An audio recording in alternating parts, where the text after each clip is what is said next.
Welcome back. Dun, dun, dun, dun, dun, dun, dun, dun, dun, dun, dun. Welcome back. I did this instead of killing myself.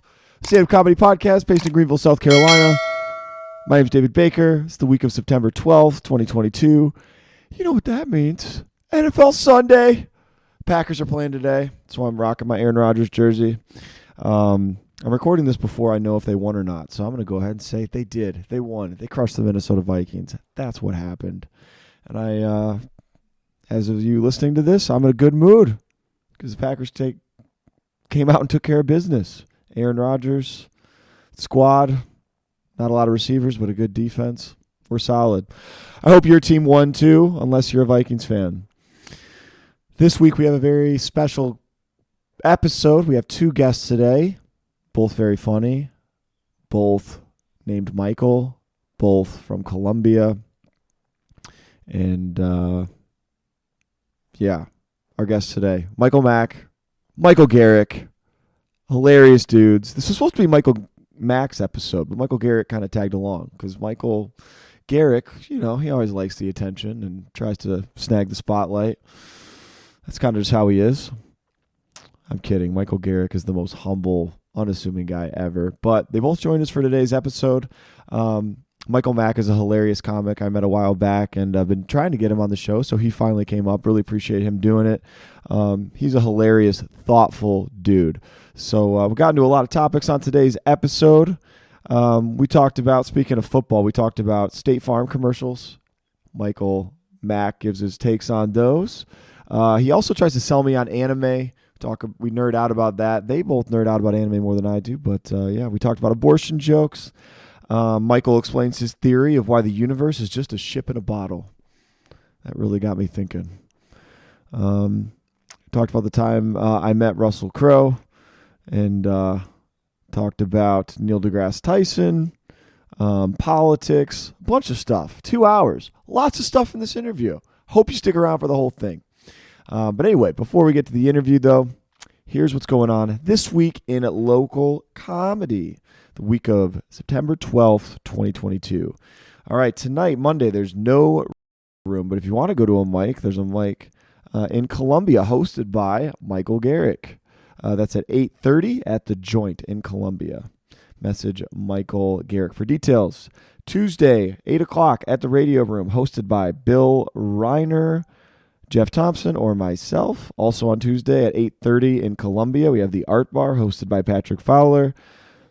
Also on Tuesday in Asheville at 9 o'clock, there's the Auditorium Show hosted by James Herod. On Wednesday at 7:30, we have the Lounge Comedy Night. Ben Jennings' show is back. On this show, we have Lane Wilson, Ryan Rubin, myself, and Dante Anderson. Come on out and watch us do comedy. Show starts at 7:30, no cover. Also on Wednesday, we have a new mic at 6:30. Swamp Rabbit Comedy / Tom Emmons presents.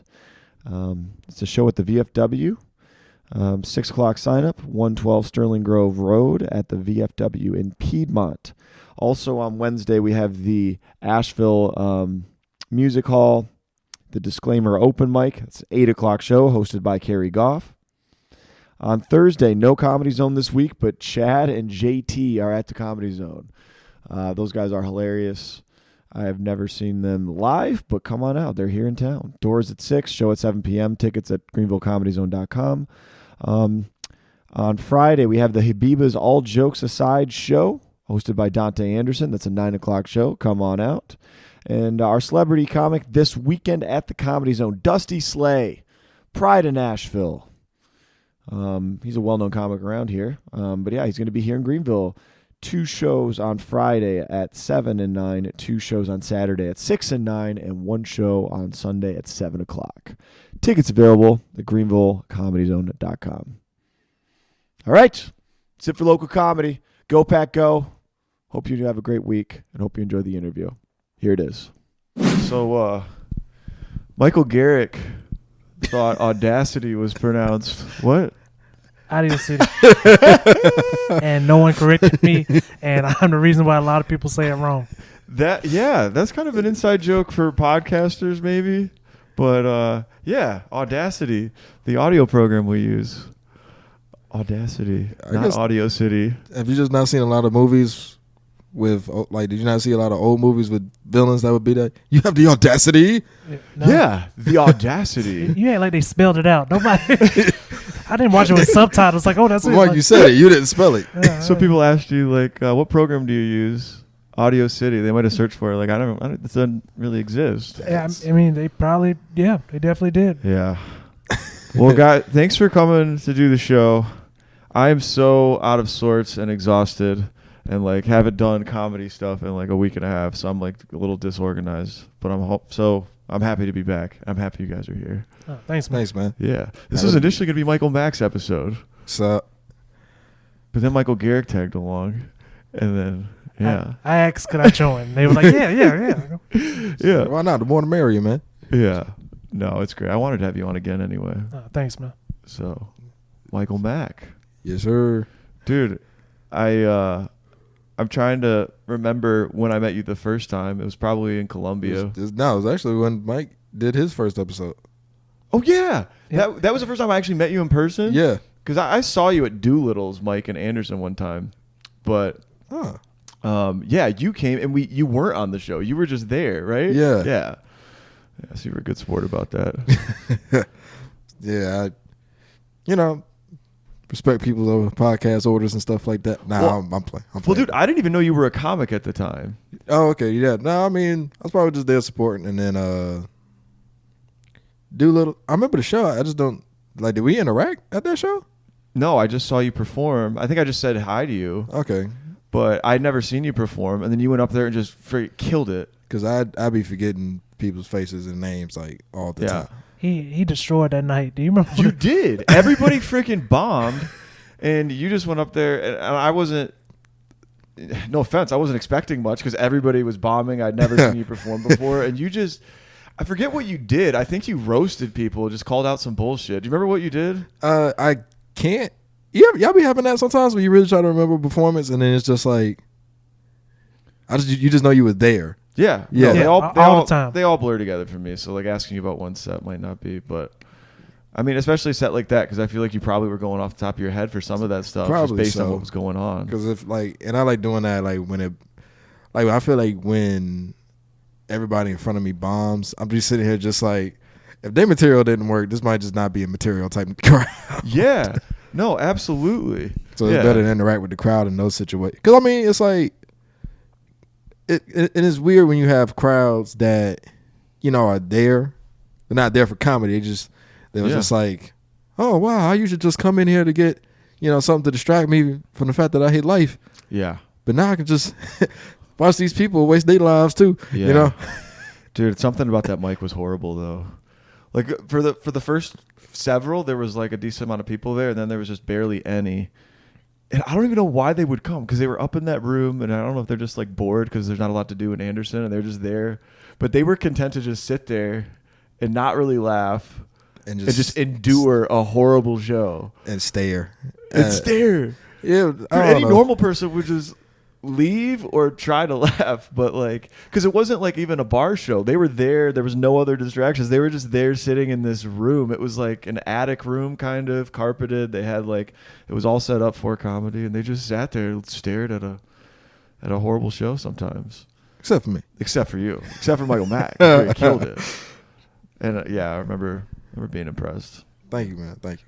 Yeah, I'd like to run. That was run by Robin Phoenix, and Robin Phoenix? Yeah, she was running. Not Robin Phoenix. I'm Robin Scott. Robin Scott. I apologize. I didn't know if that was a nickname. I didn't know. No, Robin Scott. Very hilarious comedian, Robin Scott. But Robin Scott in Audio City. Yes. Robin Phoenix in Audio City. Nice.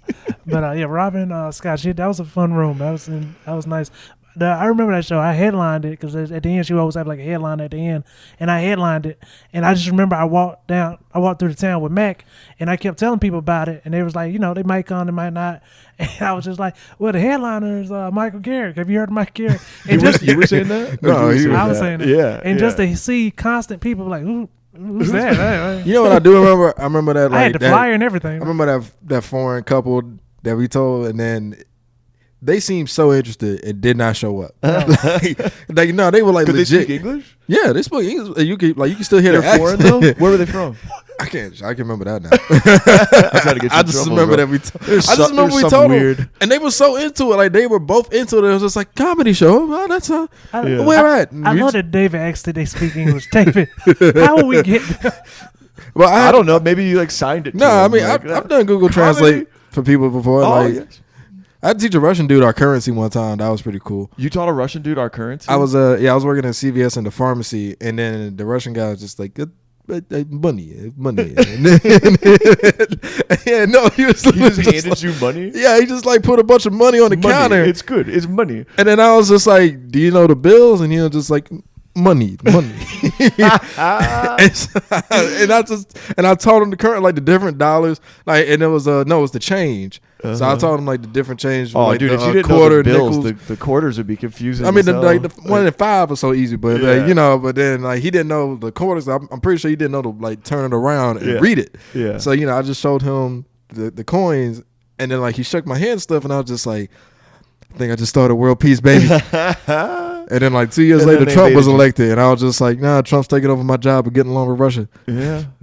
And then Russia invaded Ukraine. You might have caused this whole thing, bro. This I don't guy know might the have gotten- Ukrainians. That guy was cool. Ukraine- Hopefully he's still alive. He was No. old. He was an old guy.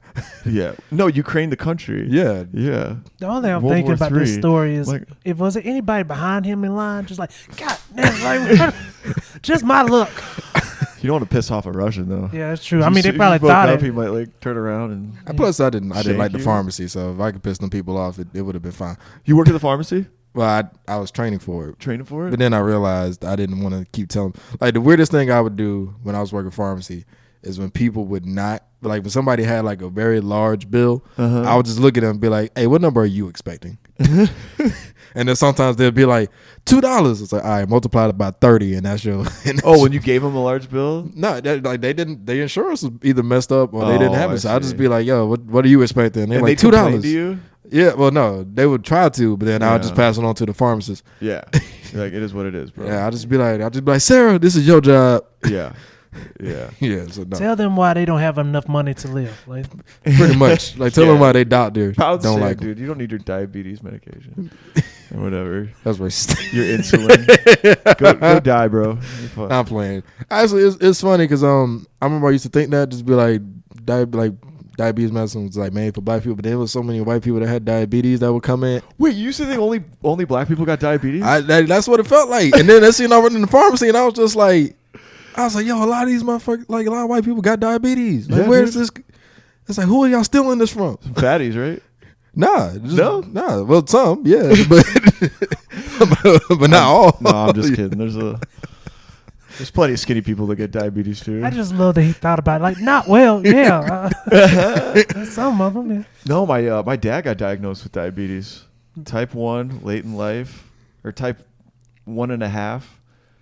Like 1 you're born with, right? Yep. And then type 2 you get by just eating Like sugar, virus. eating just a ton of shit. But yeah. So I don't think pharmacists actually do anything. No, pharmacists do it. It's Do it's they? What do they hectic. actually do? Like pharmacists, they have to like check, like they have to double check everything. If for certain calls to doctors and stuff like that, or certain calls to insurance companies, they have to be the ones to handle it. Like a tech Okay. can handle it. Like certain medicines only they're allowed to actually mix and stuff like that. Because they're like the ones people steal and abuse. Well, nah, it's the one. Well, they might be getting a cut, but nah, I'm playing. But it's more so just their certification and stuff I like gotcha. that. So it's levels to the shit, David. Yeah. Yeah, man. There's lots of it? CVS is deep, man. There's levels to it. Yeah, man. Yeah, I don't know. My buddy's a pharmacist, and I don't know. Jerry Seinfeld has a joke about it. Like, what does the pharmacist doing all day? Like, They just get he's like, paid. Clear out, everybody. I'm working with pills. The reason up they here." look happier is because they get paid more. They do. They make bank. Oh man. So it's like everybody else will look stressed, but then the pharmacist won't. If you used to ask why, they would be like, "I can actually pay for a vacation." Like that's pretty much what it is. Yeah. What do you do now? You're not at the CVS anymore. Nah, I work for the city. For the city? Yeah. What do you do for the city? I work at a wastewater plant. Wastewater? Yeah, I deal with enough shit in my life. Well, thanks for your service, man. You don't live. It's not the same city, David. Well, I thanks to all wastewater workers, all of them.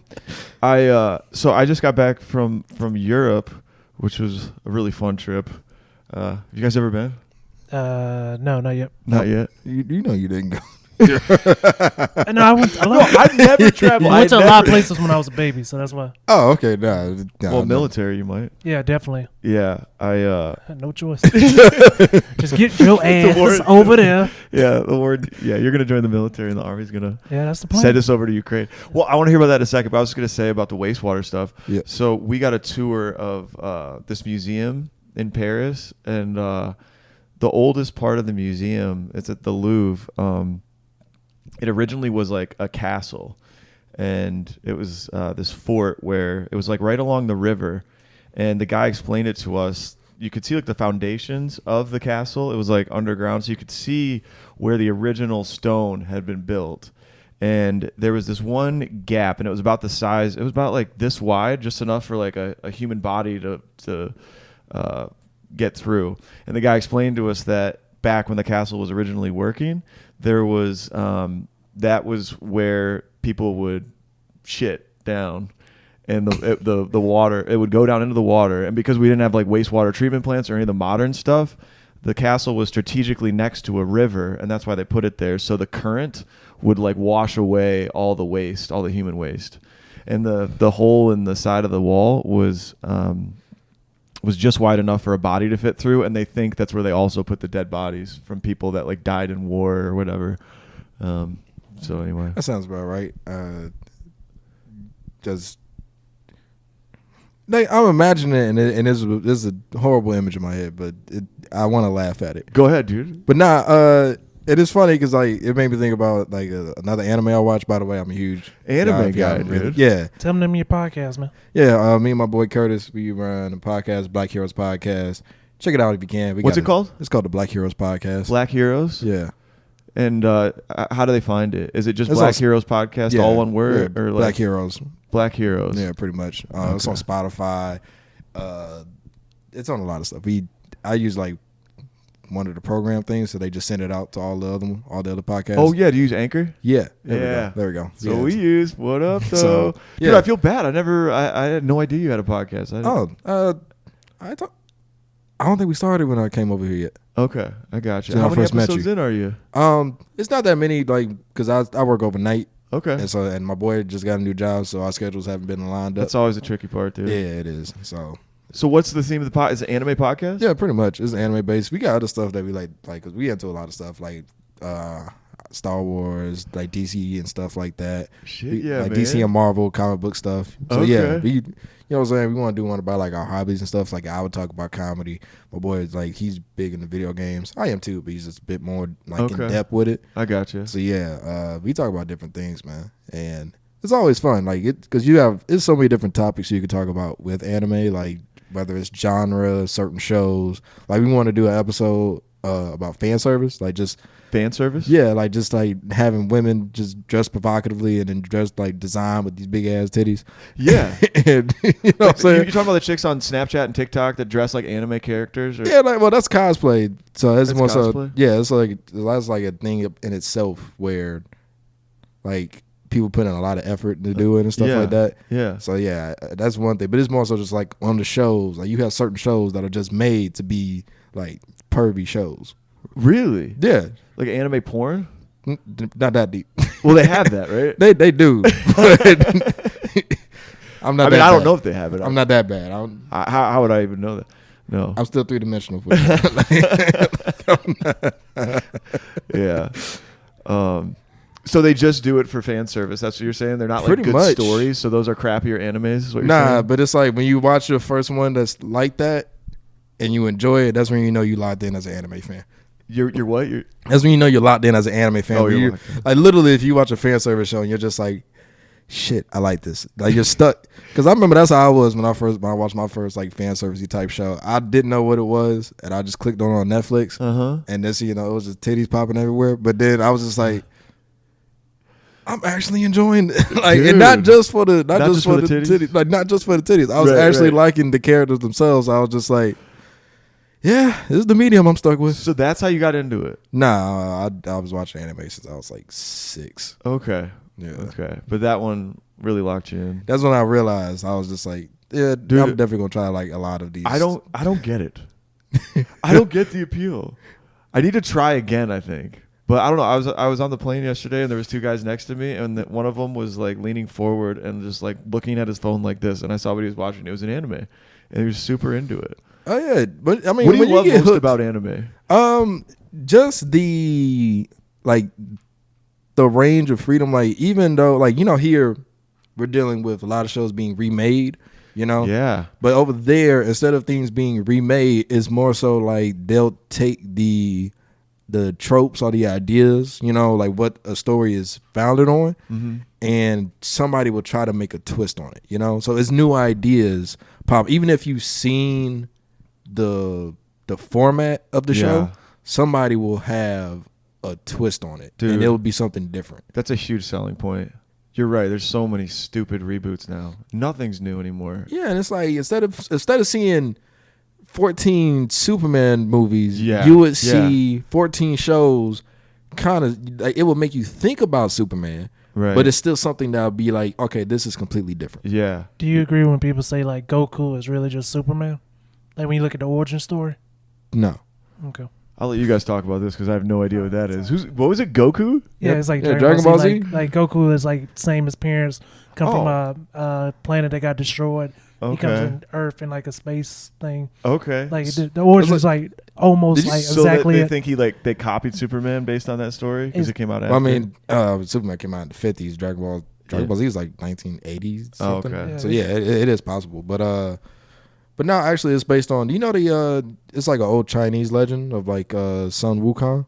No, explain it to me. So pretty much, Goku's based off like an old Chinese legend of like this monkey that pretty much was like traveling around, like traveling east, and it's just so many different adventures that he had. And he was mystical, so he could do like a whole bunch, like transform himself. Yeah, he had like a rod that can extend itself and stuff like that, go around on a nimbus. Okay, so that's what he's based off on. But it's different. Like, did you watch Invincible? On Amazon? I watched Invincible, the TV show. Yeah. No, excuse me. The movie with Mark Wahlberg. It's the old one. It's a movie about the guy. I didn't know what you're talking about. The Philadelphia. Yeah. No, I did not see this show. It's a comic. It's based off a comic. It's actually, I think, made by the same people that did The Walking Dead. Okay. I think I might be wrong about that. Getting some good recs from this show. But yeah, Invincible's fire. It's very violent. Very violent. But it's like the race from Invincible. That's the one that I'd say is more so like Goku. 100%. Yeah, because Goku's origin story is like his race were these warriors, pretty much like space warriors who will go around and conquer planets, conquer or destroy planets. And they're pretty much enslaved by this other alien. Okay, and he destroyed their race. Like, pretty much just got pissed off with them and killed them all. But he killed all the slaves? Yeah. Okay. And Goku was already sent off to go and conquer Earth as a baby. So was he one of the slaves sent off? Yeah, pretty much. But the thing that happened was a human found him and was taking care of him, but then he fell down a ravine and hit his head. And so that messed up like his entire programming in a way. So like, instead of being destructive, he just grew up as a kind-hearted kid. Okay. That was just freakishly strong and could turn into a monkey if he saw a full moon. Yeah. That reminds me of I don't know. That reminds me of other stories. Like he was supposed to be conquering humanity, but he ended up working with them. Yeah. Yeah. That reminds me of Tarzan, kind of. You know Tarzan? I actually don't know the origin story. Like, I know Disney, but like I know that's not. I don't know the origin story of it, but he like works with the whatever, like he works with the gorillas or whatever, and then like the other people are trying to. I don't even know. I haven't seen this movie. Aren't the other people trying to like hunt and poach them? Yeah. Yeah. I don't know, something like that. But isn't it kind of messed up how Disney just lied to us a lot as lied to us? Yeah, it's what did Disney lie to us about? I don't know. Like when I watched, like, Hercules is my favorite Disney movie to this day. Dude. But then when I went and watched the actual story of Hercules and read up on the story of Hercules, I was like, so Hera's a bitch, okay? Yeah. I was just like, okay. Wait, Hercules is a bitch? No, Hera. Who's that? Hera, Zeus's wife. Zeus's wife. Okay, so she's mean? Oh, yeah. The Hera tried to, like, murder him multiple times. I mean, I can't blame her. I mean, Zeus... when I learned about Greek mythology, I was just like, yo, the Greeks were into a lot of disturbing shit. Yeah. Dude, so you're pretty into Greek mythology? Yeah, I looked into a lot of it. I like mythologies in general. Dude, you need to go, like, if you can, at some point, bucket list, Paris. Because that museum I was talking about where the castle was in the foundation, there's so much more in the museum, but there's a huge section on the ancient Greeks. Oh. And there's statues from thousands of years ago that are, like, right in front of you, and they're, like, the most beautiful statues, and they're in the images of these ancient gods. Yeah, man. I do want to do that. I do want to go to Greece too. Yeah. And just like Greece, yeah. And like stand out as a black man and also Yeah. No. It's fascinating though, those statues. Like you look at I can show you guys pictures after this, but the thing, we had a tour guide and he explained to us like different details about the art, and if you look at their faces, they don't have any expression. They're just like emotionless kind of. They're not sad, they're not happy, and they said they carved them like that because they didn't believe the gods expressed emotion. They weren't like humans that get, emotional. They were always like, they would just get horny. What's that? They would just get horny. I guess in some stories they get horny. I don't know, maybe they're just always, because that's the big thing max about horniness. it. That's a big thing about like a lot of the mythology though, is like Zeus always cheated on Hera with other humans, and then she would just do things to get back at him. And I find that funny. I actually find that funny in general that people be trying to make it seem like even with, because I'm Christian, so growing up in church, just hearing people talk about God, I'm just like, man, y'all make God seem like a douchebag. But but like all this stuff, all this imagination in the universe, in the world, like it's 9 planets in our solar. Well, technically they're trying to say it's like 150, but it's like all this shit that he made. Like why would he give us expressions just for him to be stone faced? You know what I mean? Yeah. I mean, that was just the Greek, But there's a lot of religions that think that. Like, just there are. Yeah. Just like, oh, well, like, God is serious. And just like God take a nap, man. Like, not like. Yeah. I mean, it was, I don't know. I looked into the face of the statue and I was like, oh my God. You know, art sometimes can like trip you out. Like, if you look into a painting or it's just like, it can kind of draw you in. Because it's just really powerful for some reason. It felt like that in the when you're walking through those museums. But dude, that's cool. You're into ancient mythology. Oh yeah, man. I just like looking into different things. Because I don't know. For me, like when I look into different things and lores and stuff like that, it's just interesting to see how to like different lores and stuff like that. Lore. Oh, fantasy lore. Yeah. Like it's just interesting to see like culture's way of thinking, but then it's like. It's always a connecting point, Yeah. Like it's to always other a trilogy. Like, Yeah, there's it's like something universal about it. Yeah, like trilogies, certain things just match. Like even if you go back to like ancient Egypt mythologies and stuff like that. Yeah, it's like you got a top 3. There's a son that has to go through and conquer, because that's what Horus, I think. Yeah. Having to go through and try to conquer, like have a hard life and a lot of adversity. Mm-hmm. And technically dies young. Yeah. So it's just always like Christ died young. Yeah. So it's like a recurring theme. Absolutely. Yeah. Dude, I'm fascinated by this stuff too, because you're right. There are common themes throughout all civilizations. And I took this course called Maps of Meaning. It's a Jordan Peterson lecture, but there's like 12 lectures, and they're all 2.5 hours long. It's free on YouTube if you wanted to check it out. Jordan Peterson, that's the masculinity dude, right? Yeah, it is. He gets a bad rap. I politically. I laugh at him every now and then. I've never really looked that deep into it. Yeah, don't watch the clips are fine that he has out there, and he said some things about transgender speech laws in Canada that a lot of people got mad at him for, but his argument was more nuanced than what they kind of gave him credit for, I think. And he kind of became this kind of political guy. But this lecture I'm talking about isn't really political at all. Gotcha. It's more about the origins of. Okay, so I'm going to try and do, it's a really complicated course, but basically it goes through how do human beings live meaningfully? Because in the modern world, science has come so far that like secular people, there's a lot of people that are just atheists now, or people that kind of dismiss religion as old and antiquated, and science makes our life better. It explains, what the universe is made of. We know more. We're more sophisticated. We don't need to believe in these fairy tales anymore. But the problem is when you don't believe in anything, you don't believe in God or anything, you kind of become nihilistic, and like life's meaningless. You see rises in depression, rises in political, uprising. People are just very unhappy.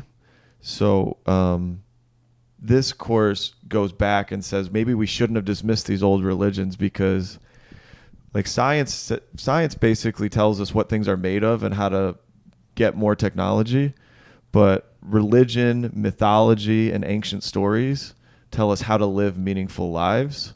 And there's common embedded themes in like the collective subconscious of humans that expresses themselves in different ways in these different stories, but they're actually clues or maps of how to live a meaningful life. So maps of meaning is kind of that. And it also ties into how our biology or how our neuro physiology is, like how our brains actually work, and how we acquire new information, and how we're motivated to do certain things. So it ties it all together. I told them before the podcast, I was like, this podcast can get very deep. I know. I hope people can follow this. It's just like I don't know this stuff that well. I was like, guys, this is gonna be. I was like, this is gonna be a deep conversation. Like, yeah, I'm attempting to be deep, but yeah. It is cool that it does that though. I mean, he has a 2.5 hour lecture on Pinocchio, the Disney movie, and the themes in that movie, and he's got another one on Lion King, and how these are universal themes that he'll connect them to the ancient mythologies. I was about to say he wasn't mad that it was in Africa, was he? No, dude. I don't know. Jordan Peterson's I don't know much about Jordan Peterson. He's not a racist. I just wanted to make sure he wasn't mad that it was held in Africa. You never know. He dodged all the points and went straight. Yeah, well, no, I don't think so. I just had to double check, man. Before I go in and this, it's just like, and by the way, can't believe they wanted to talk about lions in Africa. It's like, that's what they had, motherfucker. Yeah. It's like black people and lions. Off those lectures, though. Oh, yeah. But he's a public speaker, though, right? Yeah. Yeah. I think he probably makes a shit ton for any time he like speaks in public. Yeah. It's sad though. Like I didn't know him for anything deep the first time I saw a clip of him. So I was like, man, that dude Doctor Who guy is smart. Doctor Who? I don't know. I thought he was a Doctor Who guy. He looks familiar to one of them. Yeah. Oh, that is good. That is good. Yeah. You actually reminded me of the guy from the Black Panther, the army dude that kept getting, like the guy that got invited to the cookout by the end of the movie. Oh yeah. Which way guy? shorter. Way. Man, I don't know. I only saw Black Panther once. I don't remember the guy you're talking We about. understand, David. I watched Thor 8 times. Only saw Black Panther once. I played Did you play the Thor game? What's that? You know Thor had a video game back on the day? No. I played it on like Xbox 360. Dude, I sucked at video games, bro. Oh, for real? Yeah. What was a video game? It's pretty much just like following the movie without him coming to Earth. Okay. Pretty much. So like he just goes to all the other worlds. Uh-huh. And I was like, yo, this game is so dope. And I can't wait for the second one. Right. And then like it never came. And I was just like, that's why I hated the second movie, Dark World or whatever. Uh-huh. I hated that one because I always thought that was the reason why. I thought since that movie was terrible, I thought like that just killed the game altogether. Okay. All I was thinking when David said that, I was like, this is what David's successful. If he had just good at one video game, shit just went downhill. Oh, what are you talking about? Yeah. I just noticed actually you don't have a system. Now that you said that, I thought it was like maybe just stuffed away somewhere. You thought I had a system? I thought you did. No, dude. I don't know. The thing I liked about video games when I was a kid was because we did get PlayStation. We got PS1. That was our first one. How old are you? 27. Okay. I started with the PS1. Well, technically I started with the Game Boy. What'd you start with? PS? Game Boy. Game Boy? Yeah. Oh, yeah. Actually, yeah, us too. My first game was Pokemon Blue, and like I don't know. I was recently just thinking back to that because I was like I just turned 27. And like my brother's about to turn 42, and my mom's like 62. And so I was just sitting there thinking about it. I was just like, damn, y'all motherfuckers! Oh, and I was just like, wait. I used to play a game that had 3 colors. Yeah, Pokemon Blue was blue, white, and black. Yeah, and I was like, and I was sitting there thinking about it, and then like when I look at some of all this other stuff, I'm like, who the fuck thought of all this shit? Somebody eventually thought of like, you know what, we can add 5 other colors. Yeah. No, that's what I liked. What I liked about it was seeing the graphics get better. Like I didn't really enjoy playing the game that as much as I was like, oh my gosh, I can't wait to see the new graphics and how much cooler it was. I don't know why I appreciated that more, but yeah, the Game Boy was not good. I remember when Game Boy Color came out, and it was like, is this color? It like barely looked like anything. It wasn't like an iPhone screen, like an LCD. It was still basically the same. We had some nice calculators. That's what we had. It's a nice calculator. Yeah. They were some nice calculators. Oh, you know what I did do? I put games on my calculator in high school. I used to have a PDA. I used to play that Snake game. Game? Yeah, where you pretty much just try like your hardest. hardest. Like a graphing calculator? Yeah, like make sure it never touched itself. Yeah. Yeah, that was actually, those were the. That game might be Catholic. I'm playing. Might be what? just Catholic? Just look back and delete it. No, tell me, why is that game Catholic? Oh, I don't know. The Catholics don't really support masturbation. Oh. So the Catholic Church doesn't support masturbation. I didn't know that. I know technically they are they anti-gay marriage still? The Catholic Church? I'm pretty sure. Yeah, I'm pretty sure they. I don't know. The Pope kind of gets out there and gets progressive. Nah, that new Pope dope. I like him. He cool. Yeah, that new Pope said it was. I don't think he said it was okay, but he was just like. He was like, love people as they should be, or something like that. Yeah, he shrugged the hell out of that question. Just, I remember they had like a male dancer because I was watching the Daily Show and they was talking about the new Pope, and then they showed like when the previous one got in, and like they had some dancers around him and he was just looking uncomfortable. Yeah. But then like the new Pope, it was like some guy that was dancing with like a ball, like a medicine ball. He was dancing with them? Yeah, he was dancing with the medicine ball, and then as you know, he like went to the Pope and the Pope just took the ball. This shit, and then handed it back and was just enjoying himself. And like the host when was, did this Pope get put in place? What was that? 20? Less than 5 years ago. Yeah. Okay. So I would say like 2016, I'm not 2017. Catholic. I don't keep up with this. I just saw it on the Daily Show. I thought it was cool. Just know. Yeah. Yeah, and then I just saw him having fun with it. I was just like, yeah, this is a cool guy. Yeah. Have you seen the TV show The New Pope? Nah. No. There's a show called The New Pope with Jude Law. I haven't seen it. I've seen previews. I kind of want to watch it, but the premise I think is it's a young Pope. Is it the new Pope or the young Pope? I don't know. It's one of those two. But Jude Law is very young, and it's like totally different vibe. But it looks like from the the old guy they usually have in there. But it's funny to say like Jude Law is being young, but it is. Jude Law is like what, 50? Yeah, but I mean he's young compared to like an old. Yeah, because most popes are like 70 when they look like 90. They're just like these. They do look like vampires, yeah. Yeah. Wow, that's messed up.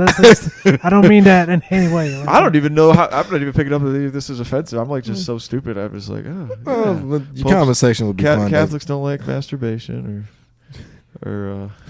The funny dance, thing, I'll talk about whatever, dude. I don't. And I don't know. Some funny shit was like the other day at work. One of my coworkers talking about like schooling. So I was like, yeah, I need to make more money, so I ain't gotta put my kids through public school. And then, one of the guys was like, yeah, I got my son ready for Catholic school. And I was like, ain't your son one? He was like, yeah. I was like, okay, I didn't know you could pay for that early. He said, yeah, I'm Catholic. I was like, really? I didn't realize. And he was like, yeah, really Catholic. And he just stared at me intensely. And I was just like, I was in my head like, what do you want? Yeah, I was like, what does that mean? Like, what do you mean you're really Catholic? Like, you hate gays but touch little boys? Like, what's like, why did you say that? And he did continue the sentence. That about sums it up. What do you mean you're really Catholic? You hate gays but you fuck little boys? If you put really on front of it though, it is like. I'm glad you didn't ask him to double down because it's worse if he tells you. It's just I guess he saw I was uncomfortable, so he just changed the subject. But like it was like a good 5-second hard stare, and I was just like, all right. And then we talked about something else. Yeah, that could have easily became an HR situation. I'm glad that went Sloomed over. Could have just been, this is why we don't talk about religion. It's like, really? All right, yeah. Politics and religion. Keep it out of work. Yeah. Keep it on podcasts Yes. where we can all get in trouble.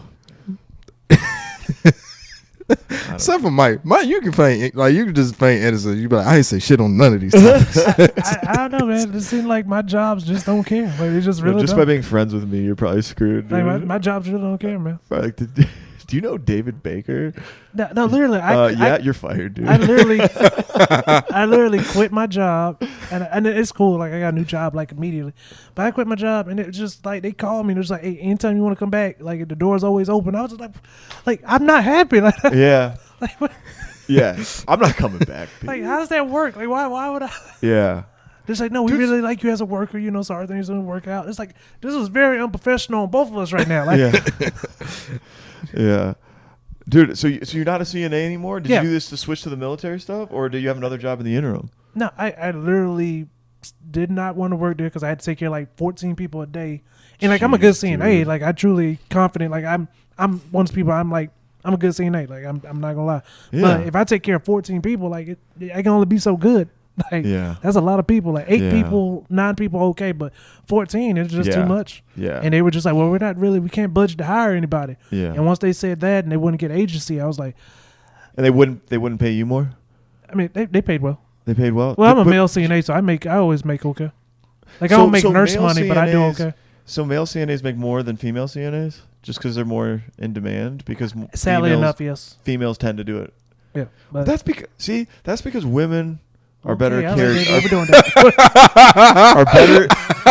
are better caregivers Of course. traditionally. They Of like have a course. heart for that. They're way better, yes. And I was about to compliment you, dude. I was saying Yo, my- Michael's basically a woman, is what I'm saying.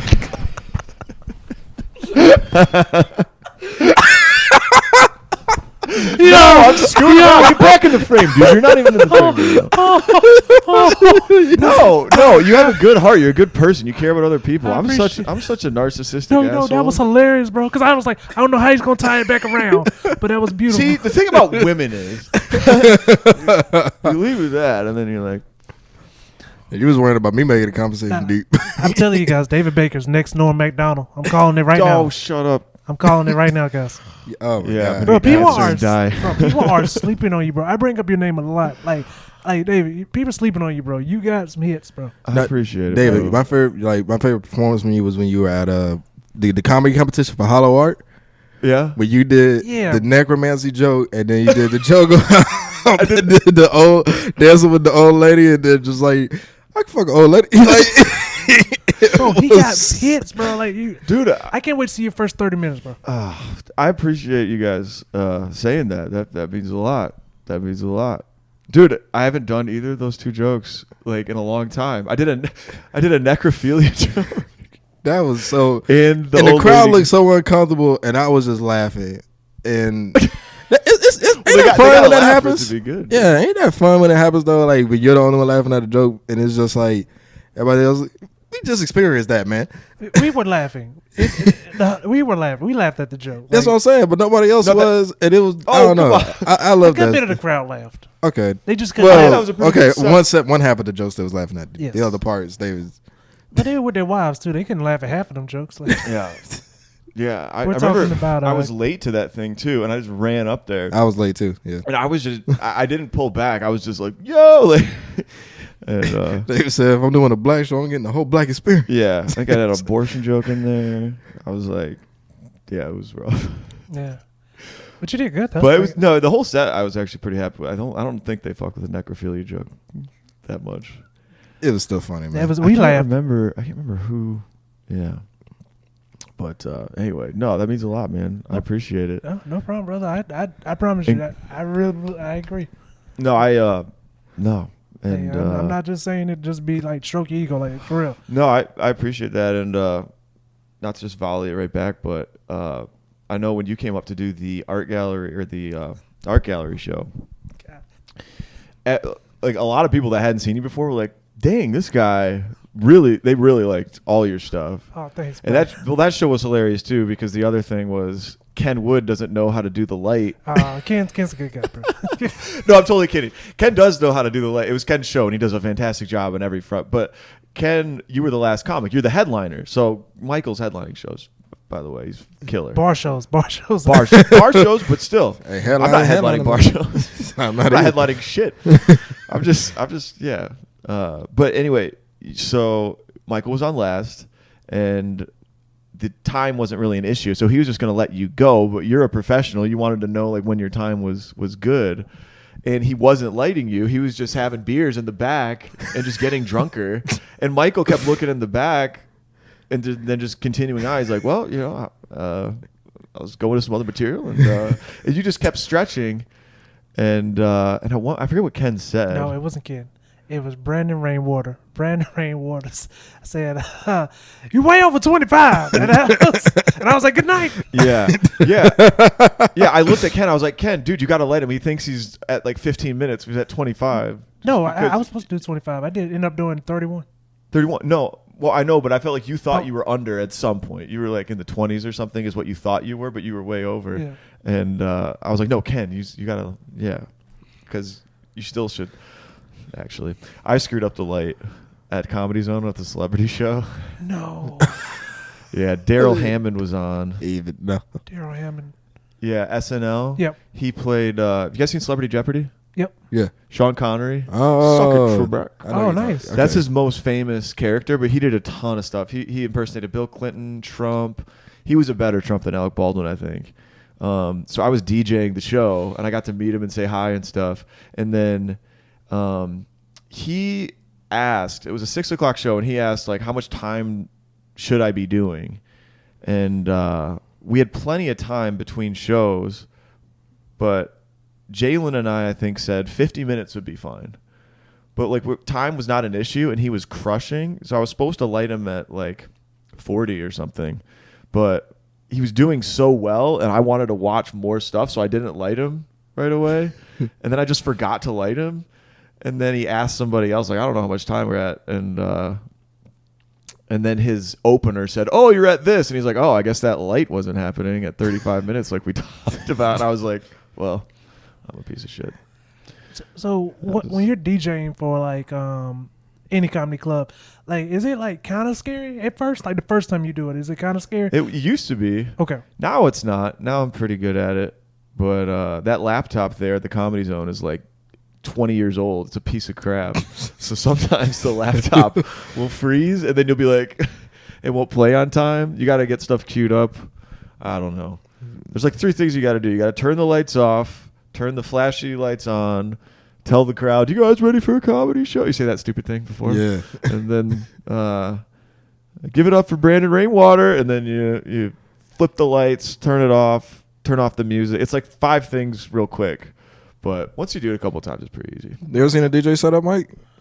Do you guys DJ at a comedy house? Yeah, but it's like a legit like I ain't not saying it's not legit. Comedy like, Zone's not. but it's like Comedy Zone's a It's like laptop a- and YouTube. it's like a DJ named DJ Ox. Shout out DJ Ox. But he has like his real setup back there. Okay. But it's pretty much what you say. He just uses like the real, like I guess Spotify or whatever, I got the you. real music to play it from. I got you. Yeah, I just got some family members that DJ and have DJ equipment. You're a DJ? No, my family, like my dad used to DJ. I got a cousin that still does it, an uncle Okay. that still does it. They mainly just do like weddings and stuff because they're older. Yeah. Well, no, Dude. one of my cousins, he'll still do clubs. He just Yeah. doesn't like doing it nowadays. I got you. I learned a lot about DJing from T-Link. Is he still doing it? Oh yeah, Yeah, I he think he still just does. did a wedding like 2 weeks ago. Oh, hell yeah. That sounds like a great side gig. Or, well, I don't know. Was that his main thing before I know comedy? I know he has like the real job he does, and then Right. The DJ, homeless vets thing, right? Yep. And then the DJing thing, and now comedy. Like I think Yeah. he does comedy way more than does DJing. yeah. But I think T-Link would be an awesome DJ with like getting people to get out on the dance floor and talking into the mic and stuff. I don't know how much. Have you ever seen him DJ something? Yeah, he I used to DJ the open mic you went to. So after the open mic at the spot, he would DJ for like 2 Oh. hours. Dude, that's crazy how long ago that was. Yes, That was like the second mic I ever like did, Yes. or third mic maybe. that's when we knew you were dedicated. I was like, man, he drove, and that made Yeah. that made us drive to Greenville more when you drove down for this. I was like, no, if he's driving, like we can drive too, like that. That was really like Dude. a lot of ambition, man. You were well, it kind of, but that was 2020. I was like, my sales numbers were dog crap. I just had back surgery. I was like, I just giving up booze. Like I was just trying to find any purpose in my life. I was like, fuck it. I'm driving to Columbia. Bro, that blew that Told some 9/11 I jokes. forget you don't drink, David. Bro, that blew What's my that? mind. When I he forget said- you don't drink. When he said he had back surgery, and then he was like, "Yeah, I'm gonna stop drinking." I was like, "Wow, that's a weird timing." I thought that was. Well, yeah, I don't know. I figured, I don't know. You taking I'm kind of painkillers? dramatic, dude. I'm kind of like, I get. So I was like, No, that was great. it was like a point in time where like, I'm going under for surgery. Like it's like a fixed point in time where I can stop and basically be a new person on the other side of this.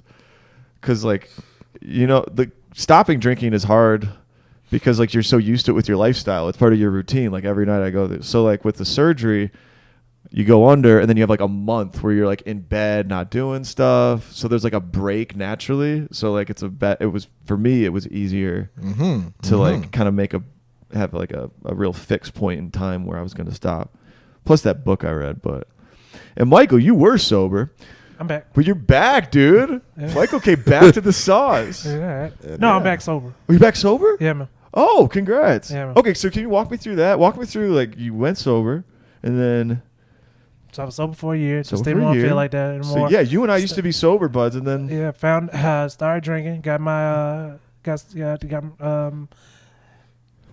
got my girl pregnant, and we're back together. oh wait, I didn't mean. Okay, Yeah, that's fine. no, I thought it wasn't. Yeah, we're back together. You're back together. Yeah, all it took was a baby. Well, congrats on. It's crazy how a baby can be like, we should make this work, huh? Yeah, I love you. Yeah, this is real love, ain't it? So I'm sober again. Yeah. So it was weird. So she told me she got pregnant. We did, blah, blah, blah. It's mine. And so at first I was you did just the test. yeah. So at first I was just like, all right, I'm never drinking whiskey again. Last time I drank whiskey, I had a baby. And then I was like, I woke up and I was just like, man, I don't want to live like this anymore. Also, I woke up and like I called my job and it was like, hey, Mike, you just quit. So I was like, oh, okay. Wait, you called your job after you quit? No, I called my job like apparently blacked out. But I had already like mentally wanted to like quit. Like I guess alcohol was just like we need to quit this job. Oh my god! But they said I was very nice about it. I wasn't like rude. I was just like, hey, I'm not gonna. At least you were coherent. Wait, you were drunk when you called and quit? I apparently blacked out. Me called out and quit. But I got a job like the same day. No, I know, but okay. So did you know you quit I mean, the I next kinda day? Or guessed it, yeah. Oh my god! Okay, that could be a Dude, bit. Like, I already that is so funny. That's I like a had already bit. had my- Yeah, I that's a didn't bit, think about it. dude. Like I had drunk- already had my 2 weeks typed up too. That was the only part that pissed me off. I was like, damn, I typed up a nice 2 week notice. But Dude, that's so funny. like I said, man- quitting blacked out and then showing up the next day, like, dude, you quit. no, I didn't. Apparently, the next day off, so I just called and then because it was just a weird vibe. Like I looked at the number, the call log, and it was like 3:50 in the morning. I was like, what did I call out? I know I didn't call out. Like, what did I? And that's when it was just like, well, I'm not going to change my mind. And like I said, apparently I can go back there and work anytime. Yeah, it didn't affect anything. No, but that they- is really funny. They said to they me. would definitely take me back. You so. should just change the story for a joke that you Yeah, showed up like and they just- were like, "What are you doing here? You called us last night." And yeah, That- that's a Seinfeld episode where George, he wasn't drunk, he quits and then tries to go back and act like he didn't mean it, and then they're like, "Dude, get the fuck." You know that's based on a true story by Larry David. Yeah. Yeah. Yeah. Larry David apparently was at SNL, and it was right before the show started. He just walked up to somebody and was like, I quit, and he left. And he was like, I just came back like the next day or the next week and just walked in, and it was like, apparently that's all he had to do. He didn't really quit. Like, they just let him work. They let him back. Yep. Okay, yeah, because in the episode they That is don't funny. let George back, and then he tries to poison his boss with Elaine. Okay. This is I didn't why know the never started SNL drinking. story. Yeah. I didn't know that. I'm I up to figured it season- was based on Larry, but I didn't know that. I actually am on season 3 right now. Dude, you're watching it? Yeah. Okay. I gotta watch some anime. I can recommend you like. Give me one that's like. Dude, give Seinfeld a chance, The- man. Give Huh? Seinfeld a chance. I wouldn't have no problem watching it. I just got a lot of stuff. Like I just But it watch it. truly I is just a started show watching about nothing. Yeah, it is. what's it called? Peaky Blinders. I'm trying to get back to watching like regular TV. The Peaky Blinders. Yeah, so I was watching that one. I enjoyed the fuck out the first season. Tommy Shelby. He's such a badass dude. Right? Right? Really I like wish I was more of a Sons of man Anarchy? like Tommy Shelby. What's up? Is it really like a British Son of Anarchy? Yeah, kind of. I mean, instead of like biker club, it's like crime org. Is it like? Well, yeah. Let's just say yeah. Okay. Dude, that's incredible that you. But it is fire. Okay, so you drank again, pregnant, new job. So you stopped after the quitting of the job? Same day. Okay. Woke up and I was like, I don't want to feel like this. And then when I quit the job, I was just like, well, I just don't. So It didn't make me happy. I put like I was just drinking just to drink. And I had no reason. yeah, that's what I was going to ask. When you first went back, I don't know if I should ask this question because it might make me want to go back, but probably not. When you first went back, were you like glad that you went back? Were you enjoying the beers at first? No, it was just I was just like, all right, I choose to drink. I should be able to control it, and I just realized I couldn't. Yeah, that's interesting, man. That book I read that made me quit talked about the slippery slope phenomenon with alcohol, and how that's a thing like in general, but also like anybody who drinks the same night, like that night, the slippery slope thing can happen, where like you say you're gonna have 2 drinks. But then once you finish the second drink, that version of you isn't the same version of you that had 0 drinks and said only 2. So like your drunk self just wants to have another. And I guess technically what you're doing is like the withdrawal basically starts immediately from alcohol. So in that same night, you're trying to like beat the withdrawal symptoms already. So that's what leads to like 2 turning into 10. So it's a dangerous game. This is I very couldn't do enlightening. it, dude. I was a shit show, bro. I don't drink. Yeah, You don't drink at all, his whole life. dude. Yeah. You never did. Nah, like Were I you ever mean, curious I'll take about it? Not really. He heard our stories. Yeah, like yeah. and like in a true story, like with smoking and drink, like when I saw the first image of how your lungs look after smoking, I was like, oh yeah, nah, I don't want my lungs to look like this. And like as I was a 6-year-old, I was like, yeah, I'll never smoke. Like I thought it still looked cool. Yeah. You know, like when people would smoke, like seeing somebody smoke a cigarette in like a movie or something. Yeah. But I was like, yeah, nah, that's not like death isn't cool. So I was like, yeah, no, I'm not doing it. And true story, actually, my brother, he's in the Navy, and he came back from, I think Germany, ironically enough. And his buddy had got him like these souvenir Cuban cigars. And so when I saw him, I was just like, somebody trying to kill my brother. I was like 10, so I like broke all the cigars. Dude, Yeah, that's hilarious. and my brother like that was the only. And me and my brother are practically like I'm practically a carbon copy of my brother. Yeah. And so like nobody's ever seen us get in an argument or anything like that to that point. And like that was, he was like, yo, he's like, Mikey, that was the only time in life I ever was just like, yo, this is not my brother. Yeah. And so and then like my dad was just like, you gonna work. And it was so because I really did not care. Like I was like, I'm saving my brother. I'm not apologizing. You can spank me. He's like, I got these for my friends. Like, that's a terrible friend. Yeah. Like, what friend tries to kill you? Right. And like, we was going back and forth about it. And my dad was just like, you going to pay him back for these? And I was like, Dad, I'm 10. I'll have a job. Dude, that is so funny. I did the exact same thing when I was a kid to my dad because, I don't know, I was anti-cigarettes. I didn't want to, I didn't want my family member, my dad, to die from smoking. And he never smoked cigarettes. But one time in Florida, we were on a family vacation, and on the golf course, my dad did smoke like cigars. And I found the cigars, and I didn't break them, but I hid them in the center console of our van. Nah, I fucked them things up. And I hid them, and I was like, I don't want. Yeah, I should have broke them, dude. But my dad got so mad. He's like, "Where's my cigars?" And yeah. Yeah, and My dad did the same thing to his dad too. My grandfather smoked cigarettes his whole life. okay. And my dad used to write "Don't smoke" on all the matches. Don't smoke, don't smoke, don't smoke. My granddad apparently fucked up, didn't isn't smoke. Yeah, that's hilarious. He was- I can only imagine Dad being like, "Yep, told you." My grandpa Bakker, he died early too. It's really sad. I didn't know him. I was 3. Nah, my granddaddy, he didn't smoke. He just had cigars. You can. No, it's just that My like grandpa it's Baker. it's just weird to hear like it's. I feel like the older you get, the more you call like early. Like I have patients that literally look in my face like, yeah, my husband died early. He died at 76, and I just be like, is that early? Like is like what is technically early anymore? Dude, I feel like when I'm 70, I'm gonna be like, yeah, it's not that old. Like, Yeah, exactly. Like I'm gonna still be like hanging out, like doing comedy. I don't know. My grandma, like I was talking to my grandma like, when I turned 27. Cause I turned it on August 2nd. Is why my Happy birthday, was. bro. Thank you, man. Hey, brother. And my grandma had just turned 86. And in June. And so we were sitting. Well, technically technically my grandma has 2 birthdays, but whatever. And we was sitting there talking about it. She was just like, she was like, baby, you're 27, you're almost 30. And I was like, yeah, that's crazy. And then she thought about it. She was like, ah, damn, I'm almost 90. Davey, you remember Art Bar? That story I told at Art Bar? Which remind me. It was you and Jermaine, the only people laughing. I remind me of the story. So old people still have sex. Yeah. And it's disgusting, guys. Old people still have sex, dude. Okay. But I want to say this the real one quick. that So me and just to clarify, Michael's former job that he quit, CNA in a nursing home. Yep. Okay, so go ahead. New job, still CNA, still in a nurse home, but this is past nurse home. Oh wait, okay, Trying to get rid of it. Yeah, so still CNA, bro. I feel like Still CNA. get a job CNA almost till you anywhere. die. Oh, Hell yeah. No, God no.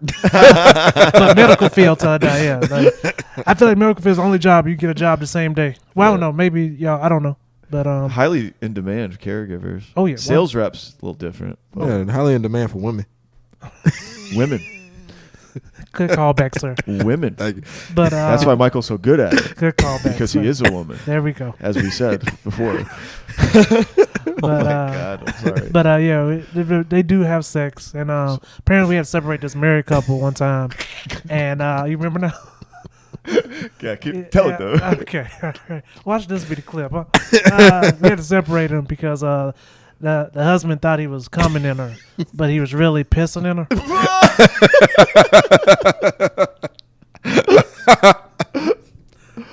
Okay, and Hey, don't get mad at us because the audience won't laugh at this joke. It's funny, bro. I don't know who would laugh at this, but long story short, we had to call their kids, and the daughter took it well. The daughter was just like, thank y'all for separating them. Y'all made the right decision.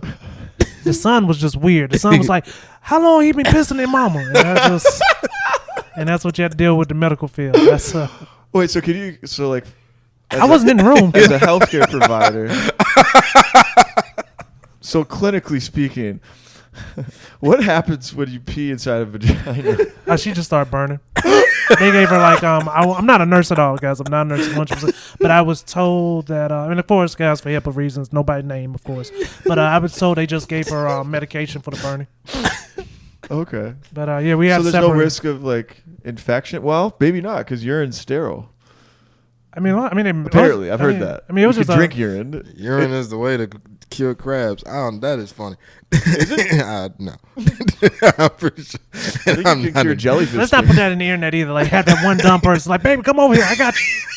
So yeah. Let's piss all over you. Pissing cures crabs. Any STD really? You just piss all over the. But I just remember like the wildest thing was is like No. every so often she would be like, because I would have to work sometimes I had to work 16-hour shifts, and I do remember her like not screaming like I like in pain, but like she would go to the bathroom and she would like and I would just tell the nurse would like whatever, they'll check on her, whatever. But I never thought for guy was pissing on her. Man, dude, props to old people for having sex, man. Like just to be able to do it, because good for them, right? I think just because I work in this, how can you get aroused when like your bodies are like so old? Let's not encourage them, David. I think shouts to Viagra. I guess for my job, Viagra. Okay, do they use Viagra? I believe some places they are allowed Okay. Doses, but like maybe 3 doses a week or something. Okay. But I'm not sure. But those have to be those really, really nice nursing homes. Yeah, that's beautiful, man. Especially That's real love if you can have sex with an old person. Dave, you know why you're saying this, buddy? You're not the person that's clean that shit. Luckily, I've never been the person that had to clean shit, but I'd be terrified if I walked in. But he caught a crab and just shit everywhere, It's terrifying, man. And they sure had to worry about it pulling out. Wait. So when you told this story, I was laughing. Nobody in the room was laughing? You, comedian Jermaine Glass, very funny comedian. And just the rest of that crowd was just like, they felt more. The funny thing, actually, like they didn't look like mad. They looked just so sad at the situation. Because they was thinking about their grandparents. But now the crazy thing is, Mike called me about that joke, and I was like, I was laughing at it. He was just like, if this bombs is on you, and I was just like, and I'm like, it's your joke, bro. I caught it back though. I was just like, I stopped like mid, like if they were laughing out loud, and I was just like, I told you that shit wasn't funny. Then the crowd laughed, and then I got them back, but I was just like, It is kind of funny though. Like I don't know. I think it's funny, but I you know my sense of humor. I think it's hilarious, but Oh no, I never told it again. It's dead. What? No, it's for the podcast, but it's all for you. No, dude. Nah, You gotta Mike, bring that shit back. Yo, Mike will I drop no a reason joke to. quick. Dude, tell it tonight, man. Yeah, I hear you. Mike will not. No, Mike will doubt I not get bring all back. Nah, if he throws away a joke, he won't bring that shit back. Like I have places where I'll try jokes. I'll Grim Reaper a joke. I don't care. That's like a necrophilia joke. You're like, oh my god. No, that shit is funny. I don't care what nobody says. That shit is funny. And I actually, I don't know. I have a couple jokes that like I tossed away, but I just know in certain places, like Greenville. Like Greenville is a good place to just do jokes that everywhere else is offended by. It's just a great scene in total. Like, It's all right. I went to, I'm just kidding. I like our scene. bro. We have some offensive shit though. Some people say. But it'd be funny though. I'm guilty of some of it. Oh, I'm definitely guilty of it too. I came up here on Tuesday with T Link. We did Radio Room, man. Radio Room's building back up. Yeah, man. Yeah, Bill's hosting. I host sometimes. Yeah. Jeff Thompson. We got a new mic, Birds Fly South, on Wednesdays. Okay, I have to go and check that out. Yeah, give it a few months. Okay. I don't want you to drive. I went there, dude. I went there last night. It was my first time on stage in like 10 days, and I didn't have anything written. I wrote a bunch of shit about Europe that I thought was kind of weird, and like I bombed like 3 minutes of the set. And I was like, all right, I'll tell a real joke. Yeah. now. I just remember my set that I did at in Anderson. What was it? It was about State Farm. Cause I'm with State Farm, and so when I was watching the commercial on YouTube, and I just noticed like Jake from State Farm is kind of an asshole because he always turns down people's gifts just to tell them they ain't special. Like they'll always be like Jake, oh, my savings from State Farm made me feel so special. And he's just like, no. Everybody at State Farm gets these, you know. Yeah. And I'm just like, and I was sitting there watching that. I was just like, that's a very polite way to tell somebody they ain't special. Like you can't do that to your wife. Like your wife just be like, hey baby, when you tell me about the most beautiful woman in the world, it makes me feel so good. Like no, that's what I tell all my hoes. Yeah, like, yeah. What makes you different is I take you outside. Like you know what I mean? Like That's a funny bit, dude. Also, you can add on to that. Like that's not what black people do. We'll take the hookup. You gonna give me 100 tacos? Well, you know, let me see what else I can do for you. Let me. Well, you know, the original Jake was white, so they was just like, hey, we yeah. gotta. Like the best they can let him do is keep the fro, like stay nappy. They let him stay nappy. That's what we're gonna call it now. That's as soon as James Bond turns black, but like they State Farmed him. That's what yeah. I forgot they changed it. The original guy. The original guy. Did they have 3 Jakes from State Farm? I thought it was just the one dude who always just be like, "This is Jake." And like, what are you wasn't wearing? He like kind of like a pudgy white guy. Yeah. And he was just sitting in a cubicle. Yeah, I was just like, I'm wearing khakis. From State. What are you wearing, Jake from State Farm? Khakis. Khakis. She sounds hideous. Well, yeah. she's a guy. Another funny thing about that was like, I was working at Planet Fitness, and one of my coworkers was named Jake. So when they switched to the other Jake, I didn't know yet. Mm-hmm. And so being a buddy of mine, me and Corey, we was just talking one day, and then he was just like, yeah, and Jake's black now. I was like, yo, Jake is cool, but let's not get drastic. Yeah. And I was like, the worst commercial for me when it came to insurance was Hump Days. Like Mike. Was that Geico? Yeah, that was Geico. Okay, how did it go? It was like Mike. The camel walking into the office. You know what day it is? You know, this Hump Day. I was like, guys, this is... That was stupid. You don't like that, right? And I was like, I hope this ages out. And it didn't. No, the stupidest one, like, got the most, like... Yes. Yeah. Got the most love, the most... That's like TikTok. The stupidest shit. I miss old commercials, though. Old commercials is like... Dude, that Jake from State Farm commercial, I was just remembering the guy was like on the phone in the middle of the night. He's like, you could really do that for me? Oh my God, this sounds like such a good deal. We never he's actually like thought like he's sexting her. Yeah. Oh my God. I never actually thought about that. The fact that like he has a record. Like that, you know what I'm saying? Because like your wife ain't gonna just call and like ask this question just willy nilly. Like he has a record of just like who's the other bitch? And it's just like, damn. Yeah, that guy was definitely like this time I'm innocent. Yeah, he was definitely cheating with somebody else, bro. Well, it's his fault. He chose to call that late at night. Like that's yeah. He just had an old itch and had to call somebody. Yes. He was cheating with the girl from the other insurance company. Who's the Flo from? Bro, I heard he was banging Flo. I forgot her name, but Jake from State Farm was just a cover for that, dude. That is funny. He was. I forgot her name, but apparently Flo is like a very funny comedian. Yeah, she. Have you seen Blades of Glory? The old movie with Will Ferrell. That was the roller skating one, right? Or figure skating. Figure skating. Yeah, okay. Yeah. And she's in that movie. She's a reporter. She's got a very small role, but I recognized her. So yeah, she does comedy too. She's not just an actress. Mhm. Small world. Yeah, my favorite commercials right now are the AT&T commercials for no reason specific. Which one? I don't even watch TV anymore. Oh, Yeah, I was gonna say same. If YouTube didn't have commercials, I'd be. What are those ones? It's just a fine white lady with big titties that's on it. And then, Yeah. That's what I was gonna say. Bro, I think she doesn't want people to talk about them though. Like, No, she doesn't. In the commercial, she wears a button up all the way down, very professional. But then you see her in like a dress, and it's like, oh my no, god. I see her at different angles, and I'm like, nah, bitch, I see the titties. Like, See, Michael's the best person here, dude. This is why he's a CNA, because he's a good person. that's it. It takes He's a very good person to wipe ass. That's it. No, you're such a yeah. I don't like that David just called me a piece of shit just because I like. Yeah. Well, no, because I like we're both pieces of shit. But Michael's comedy, dude, that's why I love you, because you're so likable. But my favorite part about the newer like jokes you do that I haven't heard before, like you must not have heard Mike in a minute. No, well, it's been the art gallery show, and I heard some new stuff. I'm trying to remember. Like, I had to burn another joke. One joke I burned recently was I had a joke where I said one of my homeboys, and this I don't mean this in any way, guys, but I had one of my friends, his baby mama passed away, and to lighten the mood, I said, "Congrats on full custody," and I just had to burn it. It was just I realized it just wasn't a good joke. Nah, I ain't gonna lie, your Yeah, abortion it is. just be It's killing just me, it's Mike. way too dark. Like it's no way to really make it lighter. I think it was mainly because so it I would said, follow well, dark stuff. No, you could say, well, that's awful, man, but congrats on full custody. I don't know. I've tried so many ways to word it, bro. You guys are 11. Like I even tried to word it like the things men have to go through to get full custody. Like it's just no way to make it funny. So I just had to burn it. Nah, the crazy shit is when Roe v. Wade was rescinded, like me and Mike was just talking about like abortion jokes and stuff.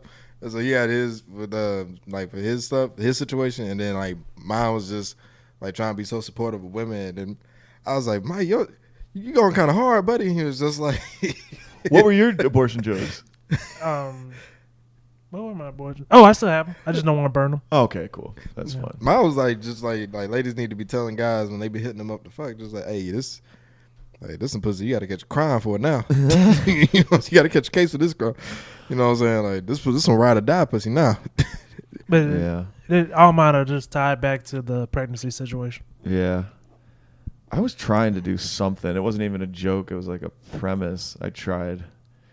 It was kind of like, I don't know. It was right after it happened, and it was kind of I don't know if I want to do this because it's gonna something about how If you don't want to burn it, I don't think. Well, it's not even burned because I don't care. It's not done probably. I got you. It's basically because everybody was freaked out about it getting overturned. Most people were against it being overturned. So here's a good. I don't think we should restrict the amount of time women have to make that decision, because women need time to make decisions. It's kind of like tiptoeing on women being indecisive. And then I say like we go out for a date, they have to decide what they're going to order, and they take their time, and they could even change the order if the server comes. They can change it. But if the server's already made the whole meal and it's already on the plate ready to go, you probably should eat that meal. You shouldn't throw it in a dumpster, I like this idea. which is a baby you throw in a dumpster. Yeah. So that was, or at least give it to somebody else, but you shouldn't throw it in a dumpster. Do you get that? I like it, David. Do you like the I like it, comparison? David. All right. Then again, though, I'm a horrible judge. It got nothing in Nashville. They hated No, me. I bet not in Nashville. No. They were very pro-choice in Nashville. If it makes you feel better, I was trying to I had an idea for a joke where I was just talking about because like when it was like a whole big social media thing. Well, it still happens, but white people calling police on black people, and they'd be like walking while black, doing this while black. So I wanted to try to do a thing like, yeah, this white guy tried to shoot at me. It was terrible. It was racist. It was racist just because I was fucking his daughter while black. But then, I don't know. I had that joke in my mind. And I went to Art Bar, and then it was just like a lot of old white men there, and I was like, nah, they're not gonna find this funny. Did you do it? No, I changed it to something else. Because hey man, look, being in the South, you just be having to make some judgment calls every now and then. I had to I had to change my mindset as a host. Like I host the joint open mic 8:30. Shout out joint open mic every Monday in Columbia, South Carolina. But I remember I would have like I have topics that I was like, okay, you can't, I would tell comedians like, please don't talk about it. Like it was one comedian, he had this great bit about this subject that I didn't agree with at the time. And I was like, man, that's gonna be funny when you tell it somewhere else, boy. That shit what subject was it? I don't want to say. I remember when I did that. The subject? I don't my want to God. say. But like, after a while I was like, that's a good joke. And he told it and people laughed and I was just like, okay. So I really like loosened up. I still like rape. Wasn't that I still me? don't play around with like no one can make. I don't Wasn't want Rape anybody to That make. wasn't me? Yeah, rape Like I jokes. don't want that at the joint. No, I Rape mean jokes nobody. are- Which I'm very biased. I get that makes me biased. But But I no, don't want that. wasn't that me No. with the transgender friend thing? And then like it was. No, it was way worse than you, Mike. Okay, never mind. Okay, because I remember I did a joke about because I have a joke about wanting to make a transgender friend. And like afterwards, Mike was like, "Did you clear it with the transgender about?" I was like, "There's one here," and I had no idea. And then when I went to She talk, said she liked it. yeah, that's what I'm saying. Like when I went to talk to her, she liked it. I was like, "Okay, cool, I'm good." Dude, I haven't heard any rape jokes in so long. I think Yeah, I nobody wish. touches them. I could say one from Louis. No, nobody. Not nobody. How was his last special? Louis, amazing. I mean, I'm a sucker for him, so I'll give him the benefit of the doubt. I thought it was really great. How was Andrews? Schultz, Yeah. I didn't watch it. I haven't seen it. I haven't been a big fan of his. Not because I don't like him. I just haven't gone out of my way to watch his stand up. I've seen more of his crowd work. Yeah. But Yeah, his crowd work is funny. dude, Yeah. Louis, can I say the rape joke? It's so funny. It's your It's stuff. all on you, brother. Should I not? No, it's all on you, man. I don't- It's awful. He's not serious. Oh, never mind. No, I go don't know if ahead. I Just should don't have jack done off. it. Yeah, just no way. He said, what other horrible things to defend? Okay, rape. So you shouldn't rape anyone. But like, what about Jews? That's what he said. Well, okay, fine. It's not that funny. I'm probably just too dumb No, to get it. you shouldn't. No, you shouldn't. No, okay, this is the other part of it. God damn it! I shouldn't have done this. You said you shouldn't rape. You shouldn't rape anyone unless you have a good reason. Like you want to have sex with somebody and they won't let you. What are you gonna do? Just not fuck them? Like that's no solution. Okay, never mind. I mean, I might cut that out. Gerard Carmichael had a rape joke where he was like, That bombed so hard with you guys. Okay. This is a bad omen for tonight, dude. none of us doing rape jokes since David. All right. I'm cutting this out. I mean, I guess No. it might be my bias also. Like I just don't find it funny. Okay. So Well, it's supposed to be. Yeah, never mind. I'm not going to explain it. Go ahead. On to another topic. you need us to pause. So you good? What's that? You need us to pause so you can No. cut, or you good? No, Okay. no. Hey, so I you know, won't even know. so I think the universe is built like a ship in a bottle. The universe is built like a ship in a bottle. Yeah, I actually have a cool theory on that. Like, I think it'd be cool. It's like I don't know if that was like drink. So you work. don't drink? No. Okay. Yeah, my mom's wacky enough by itself. I don't need help. But no, I think it'd be cool if like, cause do y'all know how ship in the bottles are made? Mm. They put it together in the bottle. Yeah, they put it together. They like, they make it to where they can like close it, like flip it, like fold it down, put it in the bottle, and then take something and then go in and then like open it back up. Okay. So Yeah. I was like, wouldn't it be cool if like God just said everything? Because the universe is expanding, and at one point it's going to reach a point where like everything just stops. Right. So I was like, all right, cool. So wouldn't it be cool if like God made it, and then like he set everything together, and then he just like put it all back? Because the Big Bang Theory is that like the universe started as like what, the size of like a marble, and then it exploded. So it's like, what made it explode? But then it'd be cool if it was like what's that thing called where people set up an elaborate design and they knock something down and it just knocks everything down? Dominoes. Well, it's dominoes, but it's called something else. I can't think of the name of it. But it's like, Yeah. Well, it's like it's not the game domino, but they set up. Yeah, I know what you're talking they set it about. up elaborately. I was definitely about to say dominoes though. Yeah. yeah, but it's kind of like Home Alone, where he would have the thing set, and then like all the traps and stuff would happen after stuff would fall or other things. So that's what the universe. And is that's how I think it because is. He just Yeah, like he set it all up, put it into like a little marble space, and then eventually was just like, all right, cool, action, you know. There's some Kang I, Dynasty. and it was all pre-planned. Yeah. And it may look hectic and crazy in moments. But crazy all, thing. But I guess I would agree with somebody that life is a simulation. What's that? No, people would be like, this is a simulation. This isn't real. Yeah. Do you think it is a simulation? No, or no? I don't. I think you don't. No. You think it is what it is? Yeah. Yeah. Dude, I really like the domino analogy, or the starting it off with the Big Bang, because the ship in the bottle one too. I want to think about that a little bit more. So it was compressed. So it's the universe is like the ship inside of the contained space. And it's already made. It's already made. It's just kind of expanding out. It's like unfolding it's blossoming like a flower kind of into. Yeah. It's like the ship expands inside of the bottle. Yeah. Did you think of that? Yeah. Dude. I was literally just thinking about it because I was deep. watching a documentary on the Big Bang, and then I was just sitting there thinking about and I was like listening to Neil deGrasse Tyson. Yeah, I love Neil deGrasse Tyson. And he was talking about like how everything started. Yeah, hardcore man. Hardcore atheist. But which is funny. So cool because he explains the wonders of the universe. Yeah, but then I'm sitting here like I'm also thinking about it. I'm like, if God made all this shit, God made science. Yeah. So I mean, if I was like old time in the religion, like religious leader back in the day, and people would be like, I know how lightning works. It's just like, all right, you think you thought of it, bitch? God did it. You like, discovered it. Yeah, like God made didn't it. create it. You know what I'm saying? Like I would have been. Science to me is like the language of inanimate objects. It's like how things interact with each other, and you're just trying to understand. Like, I would flex that so hard. I'd be like, yo, bitch, you think God ain't smart too? Yeah.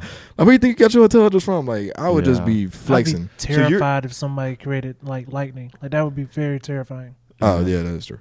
Oh, if a human? Yes. Yeah. Like any military that gets part of that would be scary. Yeah, absolutely. I mean that's a lot of damage. Mm-hmm. I mean, that's no flying. Anything humans create does more damage. That's a good point. Like that's no flying at all. Like you're just getting bombed from that point on. Yeah. Yeah, you just be like Zeus. Just anybody you don't like, just be like. Fuck their wives. And I mean, according to him, that's what Zeus does. Yeah. Yeah, at least I know my mind's not the only one to If pray. I get one question to slide in, David. No, ask questions. So, like, you just keep the DVDs because these are your favorite movies, or you have a DVD player? How old does it make me look that I have a DVD collection under my TV over there? I mean, I'm I still 30 got already, VCRs. so it's over for me. That's like VCR tapes. You have You VCR have tapes? VCR tape? Yeah, Hell I still have a VCR player. Like it's stashed somewhere at my parents' house, but yeah, That's cool, man. I used to still have my PlayStation 1. My little cousin still has it. Yeah. Bro, on God, if anybody ever goes to Winsboro, South Carolina, that's where I grew up. They have a Roses, and they still sell DVD players and VCR players combined for $39.99. Nice. And every time I go there, it's somebody that buys one. And I don't ask questions because I'm too scared. But I'm just like, how many do they sell a year? I might buy one, dude. If you want more. I hear you, buddy. I don't know. Yeah. I told my little cousins they don't understand the joy of watching Power Rangers and then watching it backwards. Yeah. Dude, there's one thing that I hope is at my parents' house, and I think you might appreciate it, but it's the original Star Wars non-special edition on VHS. Dude, that's dope. And they don't even have that anywhere anymore. No. I think it's a matter of time before Disney re-releases it somehow. Maybe that could be a money grab for them. I can see it. But right now, I'm pretty sure that's the only way you can watch the original 3 movies without any of the bullshit special effects. Man, Is that true? You're a bigger Star Wars fan than me. I mean, I think it is. It's possible. I don't know about like all the details of the movie. I just like the movies and the story. I got you. Yeah, but I'm pretty sure on Disney Plus now, like the only ones you can get Yeah, are the ones with the that special. already have the special effects. Yeah. And he keeps adding, or he did for a while. Like extra sounds and extra lighting and stuff and extra like that. CGI that was horrible. Like Changing the scenes. Return of the Jedi. Do you remember that? Like Yeah. that alien that's like that fat chick that sings in the Jabba's palace. Yeah. For no reason. And then I thought it was like I don't know, on TV they used to show the original. Mm-hmm. But no, on TV they used to have like, this is like 2006. They had like some of the effects added on, but it was mainly just like the lighting effects for like the lightsabers and stuff. I gotcha. Or like That's not bad. or like the Yeah. blasters, because apparently they didn't really have the effects like when somebody got shot. It didn't Yeah. it didn't look like a random firework thing. Oh, I gotcha. But yeah, and so- did they actually have like better laser Yeah, on so the it was just blasters. like that. But I mean, I don't mind that, but not Yeah. like the extra CGI of like some. Yeah. How do you feel about like all the new Star Wars stories they're doing? And do you like them? Do you not like them? Well, I don't like the last 3 movies. The Force last trilogy. Awakens, Yeah. yeah. I didn't get. I saw like the episode 7, and I was like, yeah, nah, this ain't my boat. I still got to watch Rogue One. I like the Han Solo movie. Yeah, I'm like Han the Solo only movies. one that does. I liked it. Okay, I only cool. saw it once, so Yeah, but I definitely love the Kenobi show. You do? That TV show was fire. okay. I like it too. I think I like it more than other stuff I'd seen Star Wars that's recent. But the thing that I didn't like about the Kenobi show, have you seen it? Yeah. Okay, you're a Star Wars nerd too. Oh yeah, bro. I love the Mandalorian. You did? Okay. I think that's the best thing they've came out with in the past 20 years. I gotta sit down and actually commit to watching it. But real quick, the Kenobi one, Darth Vader in that, like, it's cool, but he makes mistakes. You know? Oh no, He's like not like I don't know. I just thought he'd be more on his game like he was in the. He still has a respirator, man. He's getting used to. I thought it was fine. I mean, maybe thought, he's like a younger version of himself, so he's not as it strong is. with the Force and stuff. But Bro, that episode, I'm not like spoiling he's trying to it. track down little Leia, you know, and Yeah. like I was like, dude, you could murder that chick, like.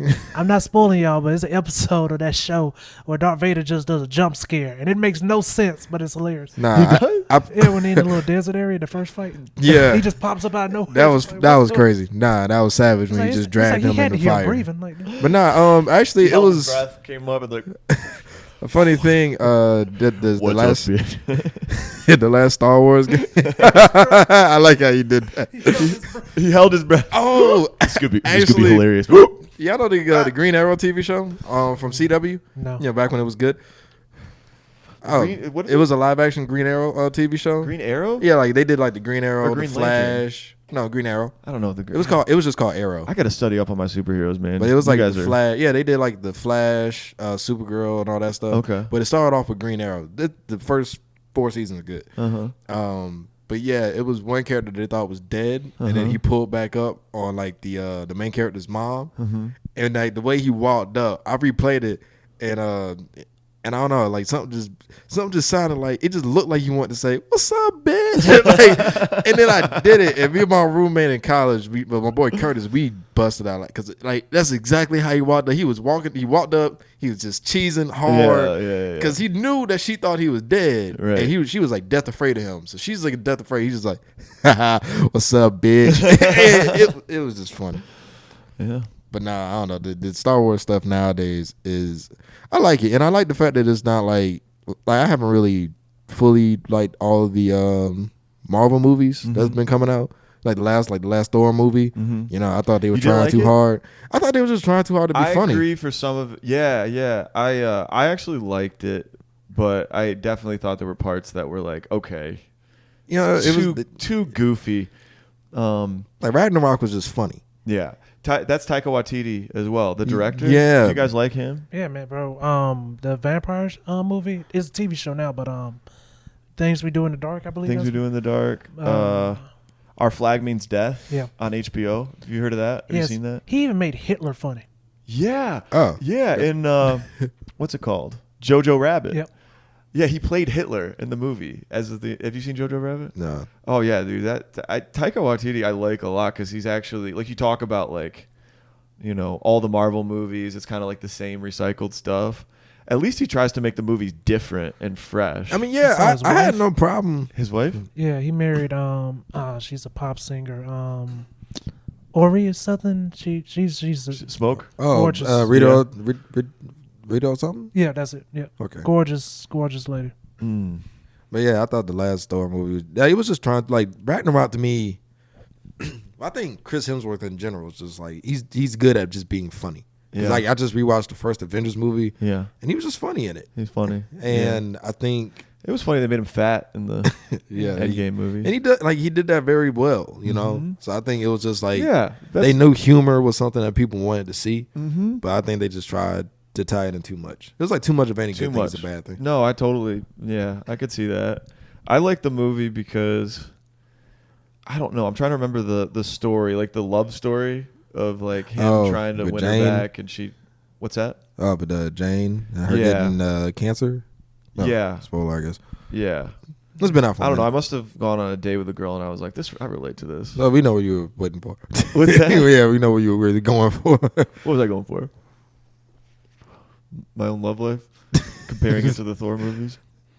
Yeah. I don't know. He just had a hard time and I was like, I have a hard time sometimes, I appreciate this this story. Oh, the other thing I loved about that movie was Russell Crowe was in it. Yeah. Yes. I haven't seen him in anything in a long time. Did I ever tell you guys that I met him? Really? How? Yeah, dude. You guys were fans of like Gladiator and stuff too, right? Yeah, of course. Oh my gosh. So this was like the best moment of my life at the time. So we were this was way before I started doing comedy. Actually, not that far. It was 2019 for my birthday. My girlfriend at the time, we went to Asheville.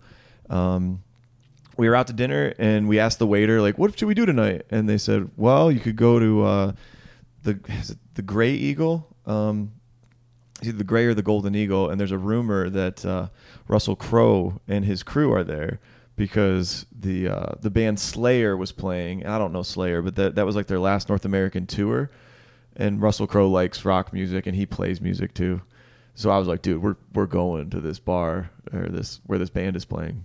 So this is back when I was drinking too. So I had a lot of wine and I was fine, but we walked in there and it was like the lobby and I looked immediately to my right as we were walking in and there was this big figure next to me. Like he was tall and he was like just this big dude and I looked at him and I'm pretty good with faces and I immediately recognized him. It was him right as I walked in.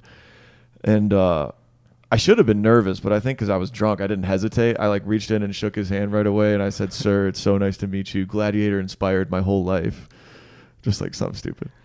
And then he looked at my girlfriend who was walking in front of me and he said, she inspires me right now. I was about to say your girl. I swear to God, it's what he said, dude.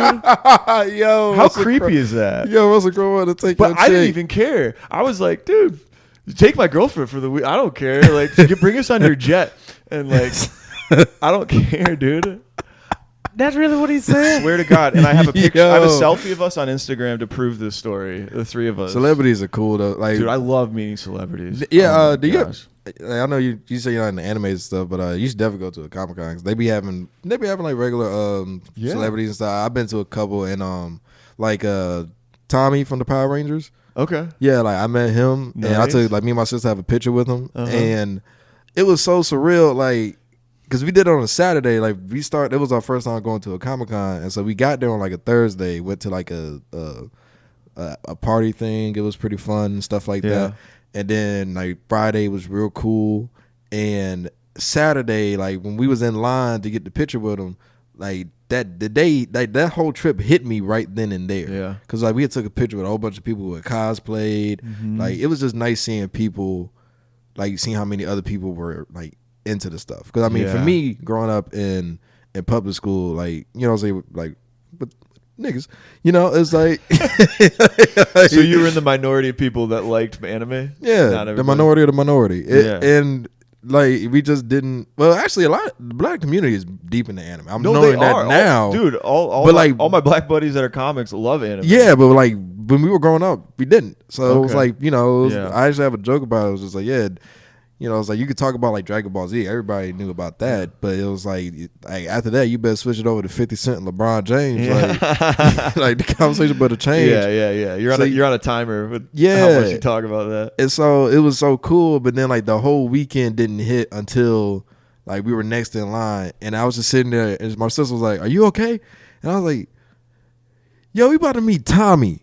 Yeah. Like Dude, isn't that crazy? Tommy, like he has an actual name. Yeah. Like he's right there. Yeah. And we Isn't saw that him. weird, dude? See, I just thought of this theory because we're talking about gods and mythology and stuff.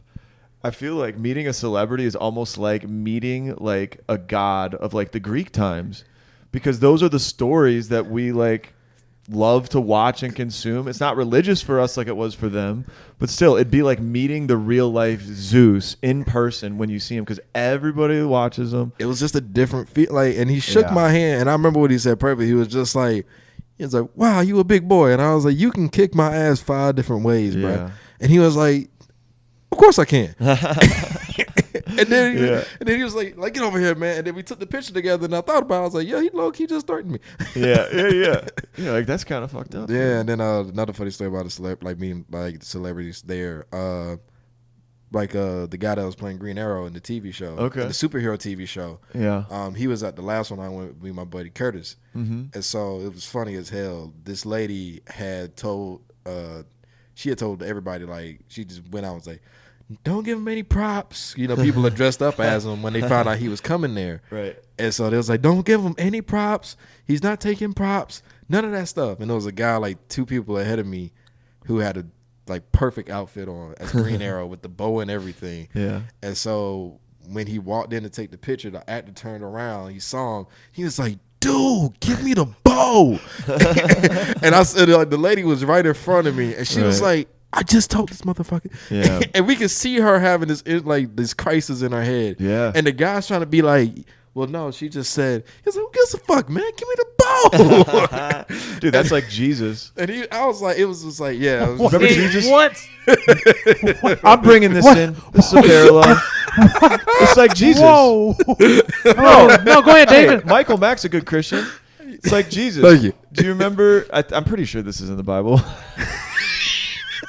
So when Jesus dressed up like the Green Arrow and like somebody handed him a bow, it was like Matthew 7 something. I'm just kidding. No, but seriously,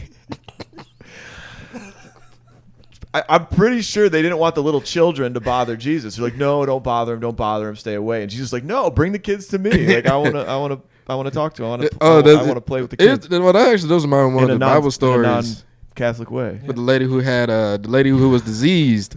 Sorry. It was a Bible story. I can't wait for you to try to monetize this episode.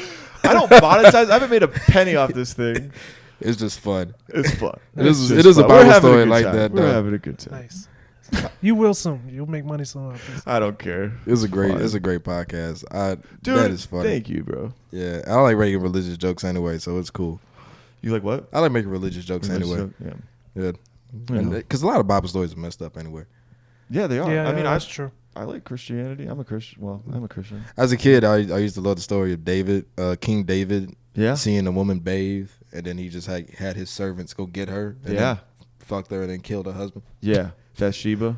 Yeah. I'm just sitting here like, and then next thing you know, you got to remember that like Jesus is a descendant. Well, Joseph is a descendant of David, so you saw how that family line went. Mm-hmm. Yeah. And he has to tell us, so your great granddaddy Jesus was a pimp. Yeah, dude. Yeah, because that's how they like refer to him. Sometimes they'd say, "Save Jesus, save me, son of David." They'd say that, and David was a big piece of crap. No, he was flawed, but he did a lot for God though. He killed a lot of people for God too. The wildest thing, I grew up a Jehovah's Witness, so like the Bible was like New World Translation. So the first time I actually read like the King James version, I was in a hotel. I was like 11, and I was like, "What the." I had no idea how to "the" was pronounced, so I had to ask mom. I was like, "What is this?" Like, the translation was so different that it just King blew my James mind. is hard to read because it's old English. Yeah, There's a lot of, like, I got in thou trouble and like weird words. I got a spanking because I refused to read it when I was a kid, and they was just like, "What's wrong, Mike?" And I was just like, "These people don't know how to spell." And then was it the King James? Yeah, and then I was like, "I'm not reading this. They didn't pass English." Yeah, and I was like, "It wasn't written in English," and it was just like, "Well, what up?" Yeah, it's like, "But then what language is this?" Like, I'm taking Spanish, and this ain't Spanish either. Yeah, dude. Like, I got a big trouble. Does it bother you? So like, I don't think it bothers me anymore. But as a Christian, the Old Testament stories where there's like, the Israelites will like murder an entire civilization, like where God commands them to commit genocide. Yeah, I was like, does that bother you or no? Because I have a new theory on it, but I mean, I wasn't allowed during the time, so you know. But now, I don't know. But like, no matter what, like most of the wars in history are religious. Yeah, you know, like it's over some form of religion. I mean, hell, the issues we've had with Muslim people, religion based too. Yeah, and it's just when you really have to sit down and think about it, it's like religion is so good because it's such a good stable for people. Yeah, but then you also have to think about like a lot of bad shit happen through like the church. Yeah. You know? Well, I think context is important. This is why when I went to Europe and saw all the old buildings, it really made me like think about things different, because if you think about America's not that old. America's only like a couple hundred years old, like 1776. So like the oldest buildings we have are only like a little over 200 years old. But when you go over there, there's like stuff thousands of years old. Yeah. And it takes you back thinking about like the kings back then, and like they didn't have like modern economies where like you exchange with each other, you fight for what you get, and if there's you set up a wall to protect your kingdom from other people, and like that is such a barbaric ancient way of things happening. So But like if we still another got some ways civilization's like a that, too. threat, you're gonna kill all of them, like in terms of like those old Bible civilizations. I don't know, it was so different back then. I felt like I understood a little bit more about how different it must have been, you know, like the old castle that we saw. Yeah. If you went inside, there was a dungeon, and in France, dungeon doesn't mean prison. It wasn't just for holding prisoners. That was where they kept the gold. Oh. So they literally had, and that's where they kept it in the middle, and it was all the gold the kingdom had acquired. And it was in the middle of the fortress, so it was hard to get at. And that's where sitting on a pot of gold, or sitting on gold, like that expression came from. Oh, that's cool. But you were just figuring out like these early civilizations, like it was so different that like when I think about the Bible, it must have been so different back then, that like applying our sense of what's right and wrong today, and like kind of hard to like really but then again, understand. though, it's funny though, because it's like, you know, like a lot of politicians, they have to answer about like, hey, what's your faith and stuff like that. Yeah. You know, and then it's funny because it's like, well, we need a good Christian leader. We need a good Christian man to be our leader. I was just like, why? It's a freedom. It's a separation of church and state. Yeah. You can't even pray in school. Like, Yeah. Yeah. And there's a lot of hypocrites out there too. A guy Like- could just say he's a Christian. and then people would be like, well, what about the founding fathers? Like, half the founding fathers didn't even want to believe in God. dude, Like, that's a great point. You know, Louis, I don't know if you guys saw this podcast. It's a good one, but Shane Gillis and Louis C.K. Had a podcast together, and Louis thought they were just going to talk about anything. But Shane's like, no, we're going to talk about the U.S. presidents, all of them, in order. So they went back and talked about the founding fathers, and Louis said a lot of what you just said about how they weren't like Boy Scouts religious at all. Like they were real men. They were assholes, you know. and some of their life was in there. I read Benjamin Franklin's when I was Benjamin Franklin, I'm pretty sure was a piece of shit. Yeah, he was more than likely, but yeah, slaves. But I actually don't like Me it. to it, buddy. We're talking about the fathers, you guys. I'm just like, I was just like, I'm oblivious. This is how I was just sitting there like, oh, okay. I'm like the founding fathers. You guys are like, we know, dude. But actually, and this is actually a change type. You went to school with white people, but like, how was it like learning about race? Like, because I didn't go to school. Like, I don't know if you went to school with like black kids, but we had no white kids in my school. Yeah, I keep telling you, man, it was a weird childhood. I grew up a Jehovah's Witness. I'm not one anymore, and I don't want to use the word cult. I would say cultish. But yeah, I didn't talk to anybody that wasn't Jehovah's Witness. so you weren't exposed to a lot. So I like the biggest thing I have that when it came to talking to other kids was everybody wanted to know how great the PlayStation was, because I didn't have to wait till December 25th.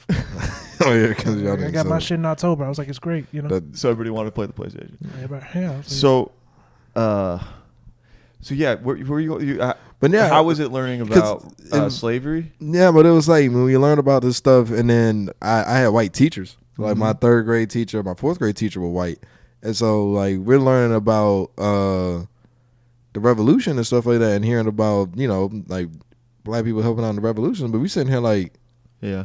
why were they helping? And then and then the teachers having to be like, they didn't have a choice. I was like, why not? Because they were slaves, and it was just like, yeah.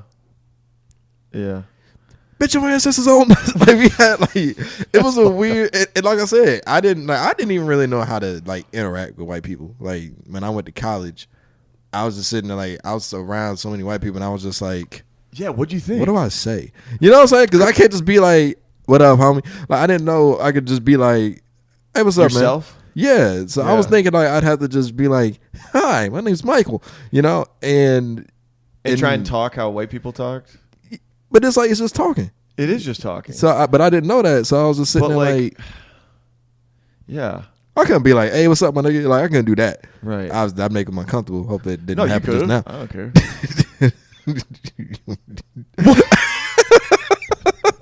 No, God, every time I had no, you gotta remember I used to host a podcast too, so I'm just thinking of how many times you have to beep out that word. Oh, I didn't think about that. But yeah, but no, it was an experience, man. And then when I first started interacting with more white people, I was just sitting there. Sometimes I just wanted to ask, it's just like, "Hey, how's the civil rights talk to y'all?" And how is what the how's the civil rights talk to y'all? Taught to us? Yeah, because like when I'm learning about it and I looked into some stuff myself, I was just like, yeah, that was a hard fight. Yeah. For a while, and then I thought about it, I was like 1960. Not that that's long when my ago. mom was born. Not that long ago. Yeah, and I'm just like, yeah. I think what's not taught is like the context of like it's just like this what happened and here's the next thing, as opposed to like, it's like, how many people actually with like I think my favorite story is my mom. 'Cause my mom was like went to all black school for like I think the first 7 years of her life. First 7 years she went to school, and then they got integrated.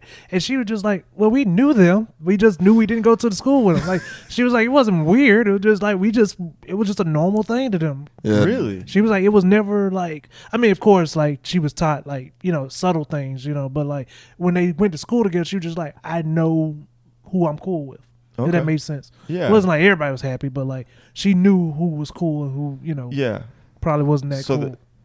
Kind of got along as best they could, and it was fine. Poor people live next to poor people, pretty much. That's the way she put it. Like, like you can only be so poor and be racist as Yeah, I white people were pretty much like mythical creatures to me till I was like mythical.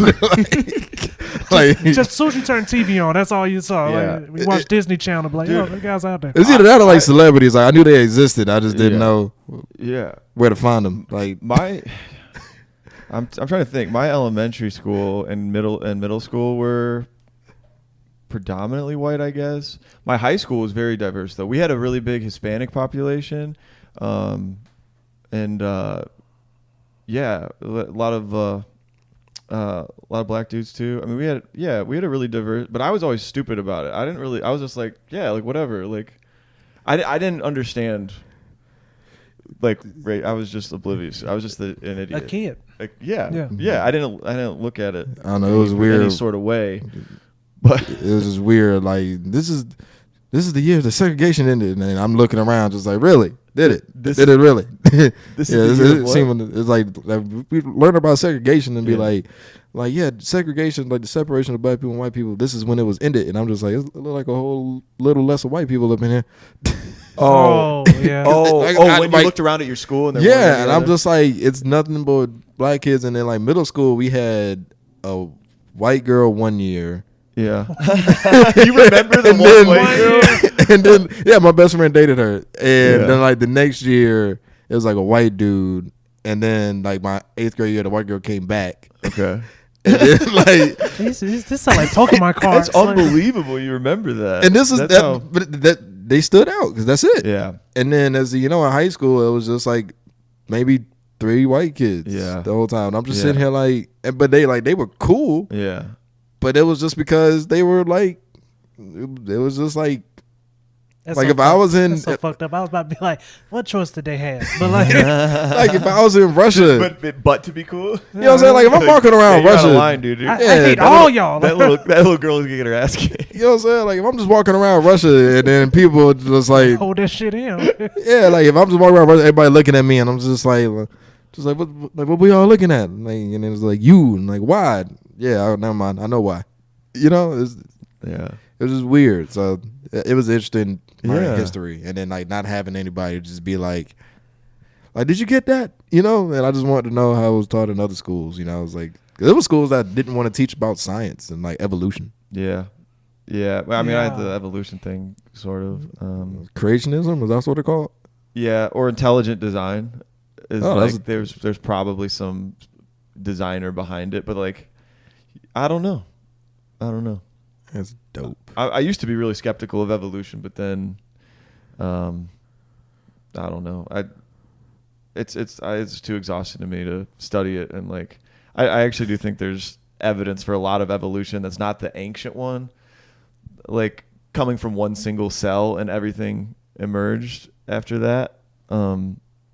That kind of took a big leap for me, but like, I don't know, like different species of animals evolving and stuff like that. Like we can kind of observe that happening. So I think it's pretty cut and dry. I used to have the evolution stuff. I used to have this old bit. I only really did it in front of like when I was put last on the open mic one time, and I was just like, "You think dinosaurs are in heaven?" Yeah, because it's like, do you think animals are in heaven? Any? But then again, though, I was like, what if dinosaurs like they just keep being like the prototype for everything? So like they were the prototype of Earth, and then there was the prototype of hell. Yeah. What's the purpose of dinosaurs? That's a really rough one on religion. Like, Yeah, it was funny because, like I said, I was last on the open mic, and there was like 4 drunk white people there, and I did the joke, and then one lady was just like, no, one guy was just like, I was like, yeah, do you think they're in heaven? And the guy was just like, dude, why? They were killed by fucking meteors. And I was like, meteors are like heaven trash. So why wouldn't they be? Man. Like heaven trash. Heaven trash. Like heaven trash. I tried that with an audience. Really you know, I tried to do that with an audience. It did not work the same. Like for those 4 people, they died laughing at it. But the heaven trash. Yeah, when I tried it with, because I didn't think about it. I just added that on. Yeah. Like, that was just the response I made to them, and then I was like, yeah, it'd be cool to just see Littlefoot. Well, I mean, what do you think about this? So UFOs, are you guys? I mean, following like the last couple of years of like the UFOs that have been confirmed, the sightings and stuff. So if those are intelligent beings and those are not Earth-made craft, like who's to say they weren't around when the dinosaurs were around and there was something going on between aliens and dinosaurs? But wouldn't it be funny though? It was just like the reason why aliens don't come here is just because we ain't shit yet. Because if they can make it here, but we can't make it there. Yeah, maybe they just check on us. Like, okay, how they doing? Oh, they're still idiots. You know, like a thing in the black community is like just flexing on people, but then it's like it'll be funny. It's always funny to hear a broke rapper, like a rapper, just be like, I don't fool with broke niggas. But then it's just like you used to be broke, so why? Yeah. But then so aliens would just be like, these niggas ain't got shit. Yeah, like, they can't even. Well, look at that. They can't even get to space on time. Yeah, so they're just coming here to laugh at us. They can't even go to their next planet, let alone. Yeah, look at their stupid little rocket that can go like 1 centimeter in space. But it's the way David said it also. It's like they said it very nonchalant. Like it was never brought up like a big thing. I mean, COVID overshadowed everything, but like that was very like important to find out. They actually found like UFOs. The Pentagon, sighted. The Pentagon released a report acknowledging the existence of UFOs. Mm-hmm. Yeah, they did say it nonchalant. It was like, okay, now everything's crazy, so like people won't panic over this. But then you have people let's that give was them a little bit of truth. Yeah, we had people that was theorizing about being microchipped by 5G. It was just like so much. That's bad. It was like so much crazy stuff going on. Although, have you guys been following the vaccine stuff lately? Not really. Everything goes back to Bill Gates, right? No. The CDC basically is quietly releasing these like corrections to like the vaccine doesn't really help. Like you don't get full protection and stuff. They're nobody's reporting it, but like it's just these little footnotes of like, oh yeah, our bad. So I don't know exactly. I gotta. I got the vaccine. They literally just. But made they were at first. They were like, you have to have it. This is the thing. Especially if you want to travel. And it was like, remember, like you used to. That was actually the only reason I have a thing called Crohn's disease. Oh, you do? Yeah. So I take medicines that lower my immune system. So like vaccines for me literally don't matter. So. Because like my immune system. Which you can't take them, or you can. I can, but it doesn't matter. Like my immune system. Because your immune system's already. Yeah, it's already sucky. So like. Did you get vaccinated? Yeah, I did, but it was just because they was like me and my friend want to go out to Hawaii, and then it was just like, oh, airlines are making people have to show vaccination cards. And I was like, okay, I can't roll up on the whole. I have. Like, you know how people would be like, I have asthma, I can't wear a mask. Right. I was like, yeah, they wasn't gonna let that fly. They ain't gonna let me fly. Yeah. So yeah. In New York, bro. Anywhere I went, I had to have it. Yeah. Like anywhere. I don't think that's still the case anymore. I hope not. How long ago was that? January. This January? Mm-hmm. Maybe it is there. I don't know. Yeah, I had to. Actually, yeah, I was in New York right before that, December, and yeah, I had to show mine everywhere. Yeah, in Europe they didn't make it. They didn't make you show it anywhere at all. You used to have a negative COVID test to return to the country, but they didn't. They didn't do that. Whoa, that's scary. Yo, that's scary, bro. To enter the country? No, like if you can't come back to the country for 2 weeks. Oh, yeah. Because I'm sure they're not going to help you find a place. Yeah. Oh, definitely. No, not. they weren't. And it was really tricky because I went to El Salvador. This was the same girl I was visiting, actually. And we had to go back, and you had to have a negative COVID test that was done 24 hours or less before your flight left. And, like, it was really inconvenient because you had to go and, like, we were there a little early, I think. And then we had to sit and wait until it was officially 24 hours. It was so ridiculous. Because you could test negative, and then if it was over 24 hours, you get to the thing, and they'd be like, "Oh, sorry, this is out of date now." I'm about to say you Biden wouldn't be able to kinda, get back. Yeah, Biden just kind of proved that though, because he tested negative, and then like 2 days later, like, never mind. Yeah, you guys like Biden? Biden to me is just like a president again. Like I look at Biden the same way I look at Bush. Like I didn't care about how things were going. Then granted, 2004, I was only like 10 maybe. So yeah, I didn't know about it. Yeah, but that's pretty much how I look at it. Everybody was just like, Bush was such a terrible president. I was just like, it's pretty cool to me. Yeah, I didn't like Bush because I liked him as a guy. I didn't like how he started. Well, a similar thing with it's a bit different with Obama because you know. Yeah. But either way though, I didn't know anything about politics, but I couldn't vote yet, so I didn't care. I have a very biased opinion when it comes to some political figures. I just feel like, and I hope it doesn't offend anyone, but I don't feel like I'm at the tax bracket where it would help me at all. Like I feel like anybody in political places is just they not say they don't give a fuck, but it's just more of like I know they don't really care about what I'm going through. In my opinion, yeah, that's true. Most politicians are like super rich. Yeah, and they all kind of don't give a fuck, no matter the party, probably. Yeah, they're getting paid by somebody else anyway. Yeah. But Biden, I mean, he's made politics boring again. So yeah. It's like boring? Yeah, because Trump made it interesting. I can't lie though. I do low key sometimes be missing Trump just for some of like scandals and stuff. Really? Because it used to be fun to hear about, man. Like my favorite Trump thing was when ASAP Rocky got arrested. Yeah. And that's Trump, like Kanye tried to get Trump to get him out of jail, and then did he get him out? No. Sweden didn't care about what Trump said. Did he get Kodak Black out of prison? He pardoned 122 people, I believe. Wow. Or 82 people. He pardoned a lot of people, though. Yeah, but I was just sitting there like, if two idiots have the same idea, it's not a good idea. Oh, Kanye. Yeah, and then let's see, it's like, what was he, because he was also upset because ASAP didn't like thank him or whatever after he got back in the country. Yeah. And I'm sitting there like, what like, at best you would have just got a diss track. Yeah. Like ASAP would just make a diss track and then he just said like, these ungrateful black people. You get them out of jail and they call you a circus peanut. Did he say that? No.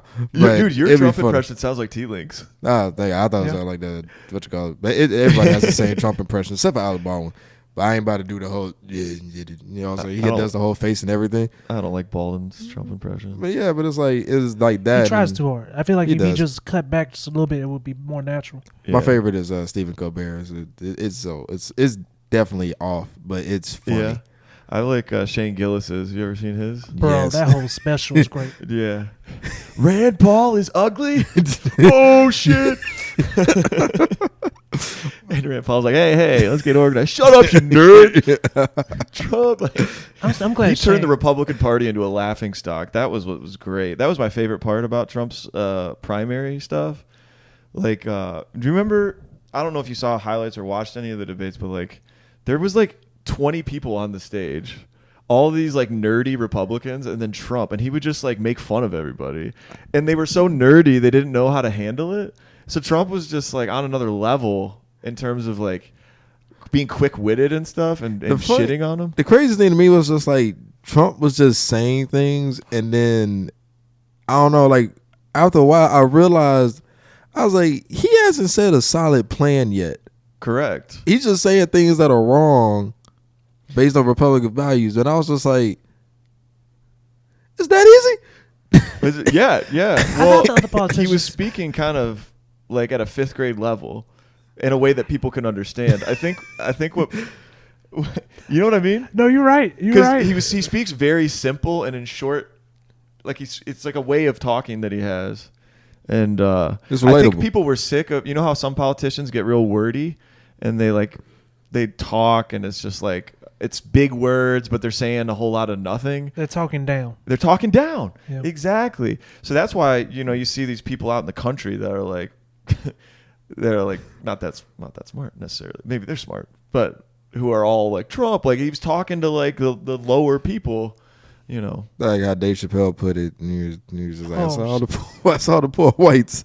I was like, yeah. Trump is for us, and then he was just like, nah, bitch, you're poor. Trump is for me. I'm rich. Like, that's a good joke. Yeah, he But did it- that on SNL right after Trump got elected. Right But he said, after. well, I'm going to go ahead and take this tax break and just see what happens. and that's all I'm sitting there like, it's like it was just so crazy to see, and at the same time, it made me feel cool because I'm like, I'm finally smarter than the U.S. president. Like, because like I said, I don't know shit about Bush. I don't know anything I about think you were him. smarter than Bush. But I think then- Trump's low-key smart. Yeah, definitely. Oh, I think he. I think is- Trump is think he cunning. does a lot of wild stuff to like. You can't be dumb and win the presidency. I don't think. I think Trump is like really cunning and Cunning. because Yeah, you that's a like, good word. and it's like you can not be, because it's like street people, like mafia bosses used to get out of, people they weren't educated, but they still know how to work the system. You Yeah, know, for sure. Yeah, I had a. I ain't yeah. calling Trump mafia bosses in case any Republican come after me, but it's like No, he But kind it's of like has that sometimes vibe you- though. He yeah. kind of has this like "don't fuck with me" vibe. Like, yeah, but it's like sometimes it's people around who and find aren't out kinda smart, vibe. who are not educated, but they know. street smart. Yeah, it's like you're street smart, but you also just know how to play it. So like when you can have that outside looking in perspective, Yeah, you know what I'm saying? Like you can go to a police officer and then like talk him out of something, yeah. or talk him into working for you. Yeah, he's persuasive, and he's pretty formidable. Like I always felt like when it came to like dealing with other countries, I felt safer with him there because I didn't think anybody would fuck with us when he was in there because he was really unpredictable. And I also felt like just like the fact that countries just didn't, like he had more to prove. So it's like it's a danger to that sometimes. Mm-hmm. It was like the guy, like what's that thing they say? Like the guy who talks a lot is the one that could probably lose a fight. But then if he has a gun, be wary of him. But if it's a guy that doesn't talk too much, like that's the guy that'll probably kick your ass. Yeah, Yeah, it's like Trump's like you would have to worry about Trump having to prove like oh, our military is the Yeah. best in this. It's just like yeah, Like, yeah. fuck Yeah, America. I feel like these other countries are like, this dude might actually do it. yeah.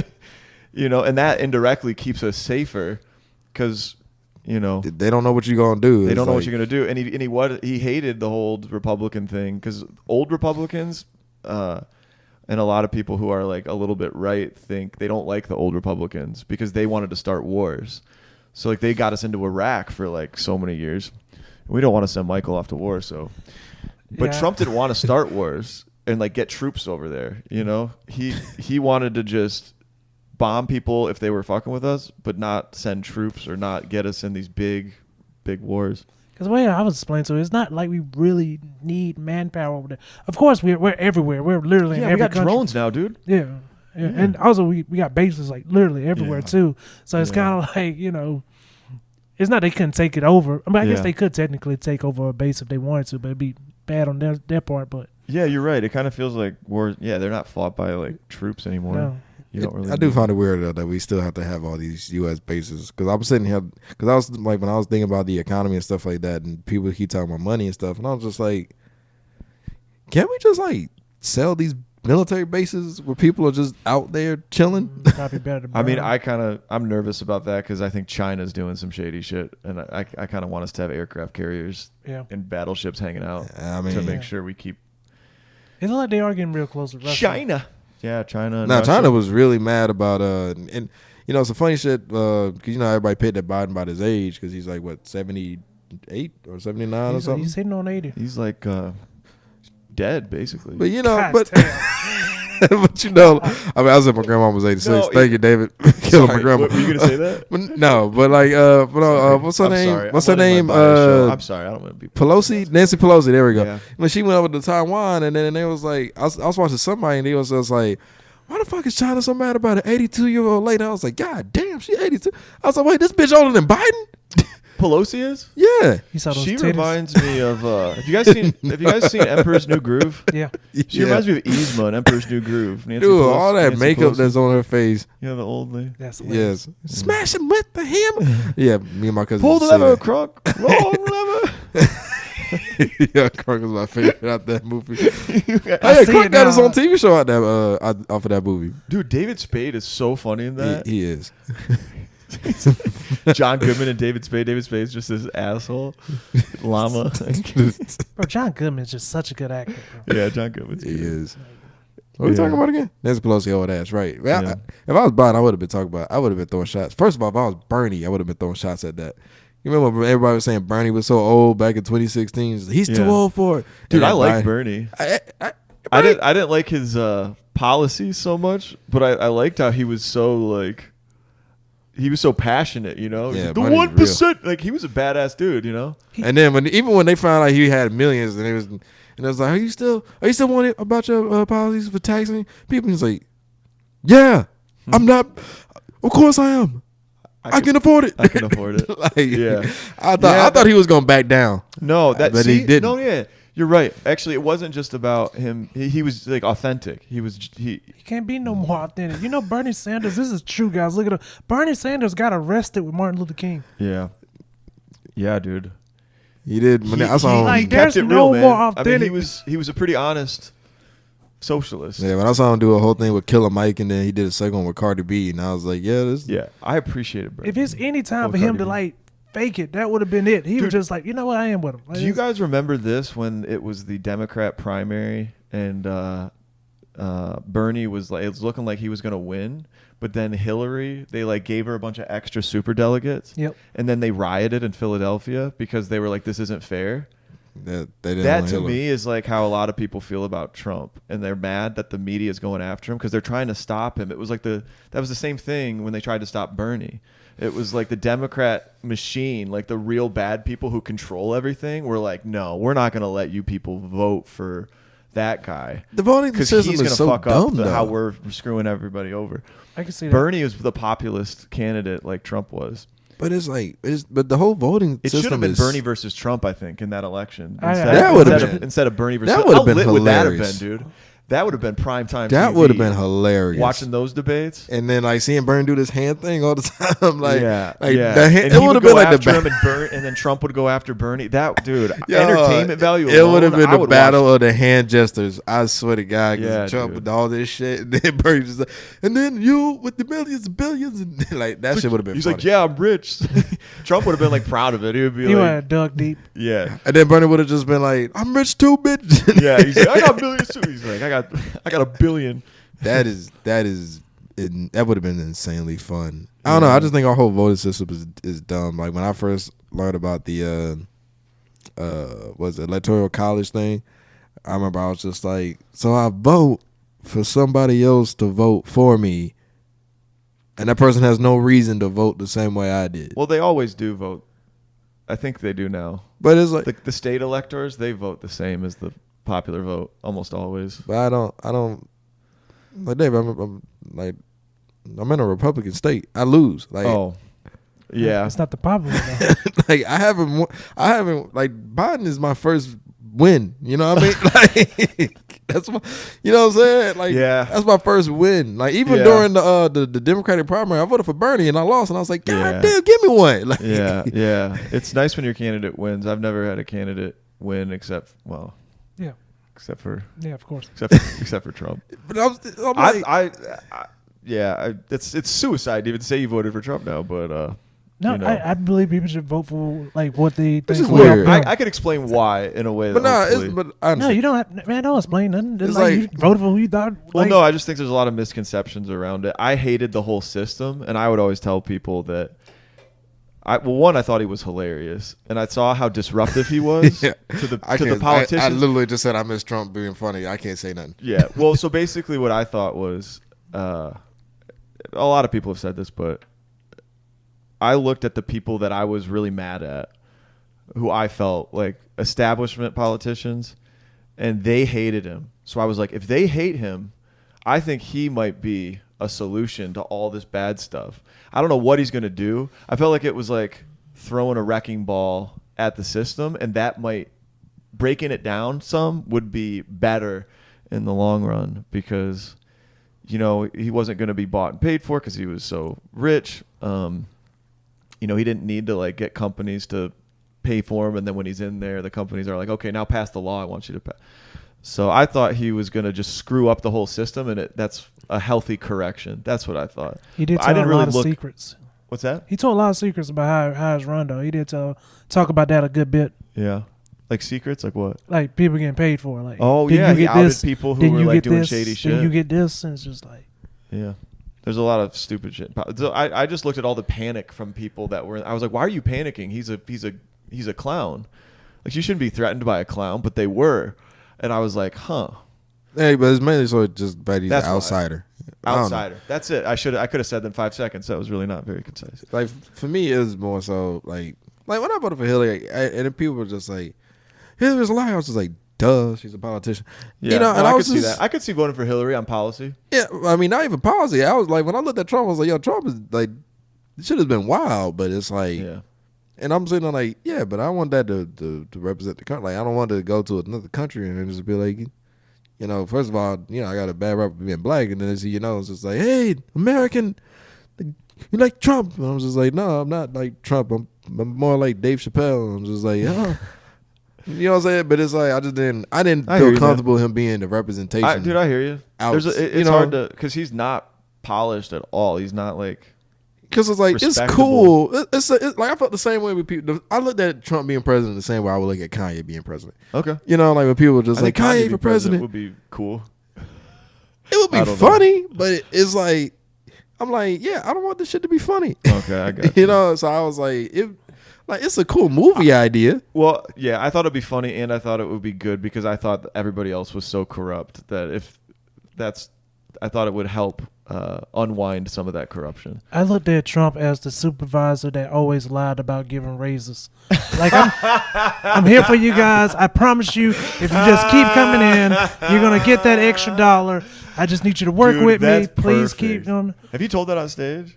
But that's just really how I felt funny, about it, dude. Yeah, it is the thing. I mean, it's dated now. Cool, man. I don't care either way, and I could see voting for Hillary too, because I also felt like Bill Clinton was a good president, you know. But I also felt like you could like tie Hillary down to more stuff. Like, I just feel like when it comes to like the Democratic people, like they're just kind of forced to do some things that their voters want.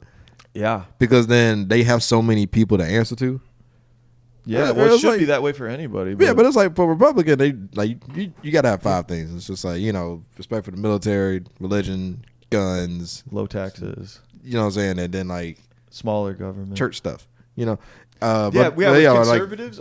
They just want to like keep the government and then let the private sector just do its thing. They want old times, so it's like, and I can understand that because there's a lot of change. You know, when people just be like, this isn't the same America, and people just be like, well, deal with it. It's like, you can't just tell somebody to deal with that. I think you need both parties because the Republicans can get too rigid, and then sometimes the liberals can get too like out there and wild. You know what I'm saying? So you need them fighting. You need us fighting. That's kind of, despite how like bad people get, it's kind of a healthy like. It's good we don't have like just everybody thinking exactly the same. And sometimes you need somebody to tell you when an idea is bad. Yeah, you know, you gotta have checks on the like. It seems like whenever one party gets in control of everything, things get bad. By the way, what time is it? It's 7:30. We probably gotta. I just looked at the. Well, you can afford. Oh, it's still going. All right. It's not. I thought you was afraid of it breaking, and I was like, no, I'm not afraid of breaking. I was afraid of it like stopping, and that would have been my reaction. Be like, oh, this shit better not break because I don't want to buy another. No, that thing won't break. Oh, yeah. Never mind. Well, I wanted to hear about your military stuff. Can you tell us about that in like 2 minutes? I gotta wait till I post, man. I go to MEPS on Monday, and I don't want to say nothing until I get in for sure. Okay. Like I said, I had to get a waiver done for my kidney. So if I get in, man, I'll make sure I post everything. I'll probably try to have like a party or something at the joint or at the comedy house. Hell yeah, bro. But yeah, let us know. We'll be Yeah, there. man. Pass Definitely. that prostate exam and you in. Yeah. yeah. Yeah, bend over, bro.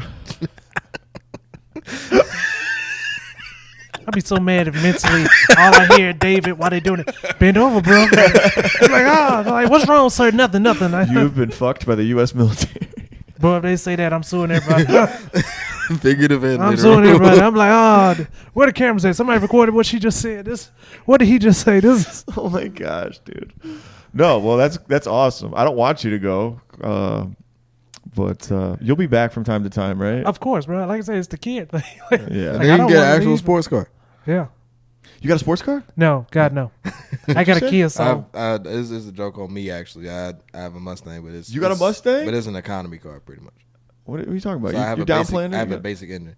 Oh, okay. Yeah, like my little Okay. cousin, she disrespected me about it because I took her to a bookstore and she was like, "This doesn't feel very Mustangy," and I was just like, "Well, on the outside it's a Mustang, on the inside it's like my Camry." And she was like, "Okay, so I've been lied to." And That's sweet though. Yeah, I was It's like, a yeah, get the hell out of my Nissan car. Sentra with a wing. Okay. I have a Toyota Camry, so I like to say it's like a Toyota Camry. You have a Camry too? Yeah, You got 2 cars? yeah. Dang. That's Only sweet, one in my dude. cousin group in my sibling group to do that. That's lit, man. Waste management, man. I kind of want to get another car. Well, that's also I didn't have to pay for the Camry. Yeah. The Camry's a hand me down. So I kind of want to trade in my car because my car has got so many miles on it. It's about Yeah. to die. For For your real. job, yeah. Yeah, but I'm switching jobs now, so I won't be driving as much. Okay. So I kind it's of still good to show off. What's that? It's still good to show off. Show Like off? it's still just like my car still looks like a Mustang. Yeah, for sure, So, dude. I mean, it is a I Mustang. kind of want to get something a little flashier, you know? If you don't mind me asking, and I hope you can edit this out. For where you are in life, does leasing cars make sense to you? Does what? Leasing cars, does that make sense to you right now? What do you mean? Like, could I just buy one instead of leasing? Yeah, like Just would buy you, it outright? Like, would you feel comfortable just leasing cars at this point? I guess actually a lease never made sense to me before because I drove too much and the mileage, they don't like you put a lot of miles on. Yeah. I could lease now. I don't get what you so in my opinion, I felt like I would have to make close to between 200 to 500,000 to make leasing cars make sense. Because if I had why? Why does because like of course the miles, and at that point I would be comfortable like, okay, if I go out of town, I'm just going to Uber. I mean not Uber, but rent a car. Or if I go out of town, I'm usually flying or taking a train or something. Like Yeah. I don't have a reason to actually drive this car a lot, and it's still a Okay. nice car, and I can get a new car every year Yeah. or every 2 years. Yeah. I mean, So because the car just depreciates yeah. Yeah, for sure. And then if you get a lease program, you're going to get a new one every couple of years? every 2 years. I would, if I lease a car, I would just get a new one. Because now they're Dude. going up to 30,000 miles on some leases. Yeah. Dude, I might actually try and lease now. These are some good points. Yes, but he doesn't I make was- that coming. Yeah. Well, I don't think lease you have to make that much to lease. But maybe, I don't know. It's just because the miles thing for me. Like The every miles. time I went out of town, I had to rent a car. It probably Well, wouldn't be worth it. Maybe I could lease and then keep my old crappy car and do those for the road trips. That would definitely be. And then just try and keep that alive, and then I'll drive a nicer one that I can keep a little mile. This is a good idea. I'm glad you had those on. I'm gonna think about that. See, yeah. and leasing is way cheaper than car payments too. This is the Most thing, of the time. Yeah, The yeah, thing about having Michaels on your show. yeah, One gives wild ideas. One gives actually good ideas. yeah, yeah. And I'm probably yeah. All right. Before we wrap up, you want to shout out anything besides the podcast? Or you Yeah, well, socials? yeah. Follow me on Instagram at I don't remember my Instagram. I'll look it up and put it on here. Yeah. Aside from that, if I have any fans out there, thank you, and hope you enjoyed the podcast and all these wacky things we talked about. Yeah. Don't get too offended. I'm just an idiot. Anything I said. Michael, you want to Please follow me on Facebook at comedian Michael Garrick. Follow me on Instagram and TikTok at Mike G Comedy. Please keep supporting David and his podcast, and also follow him on comedy. David, tell me your Instagrams and all your Facebook and social media. Appreciate it, bro. You're awesome. You guys are both great. Michael, Tell him, David. what's that? My stuff? Yeah. Oh, David Baker 7, 2Ks, and it's that on everything. Twitter, YouTube. Actually, I think my YouTube's David Baker 16. But yeah, thanks for listening, everybody. I don't actually thank people for listening. Thank you for listening. I feel like nobody's. I just assume nobody's listening. Just say stupid friggin' shit. All right, let's go to the comedy zone. Thanks, guys. See you All next right, time. guys.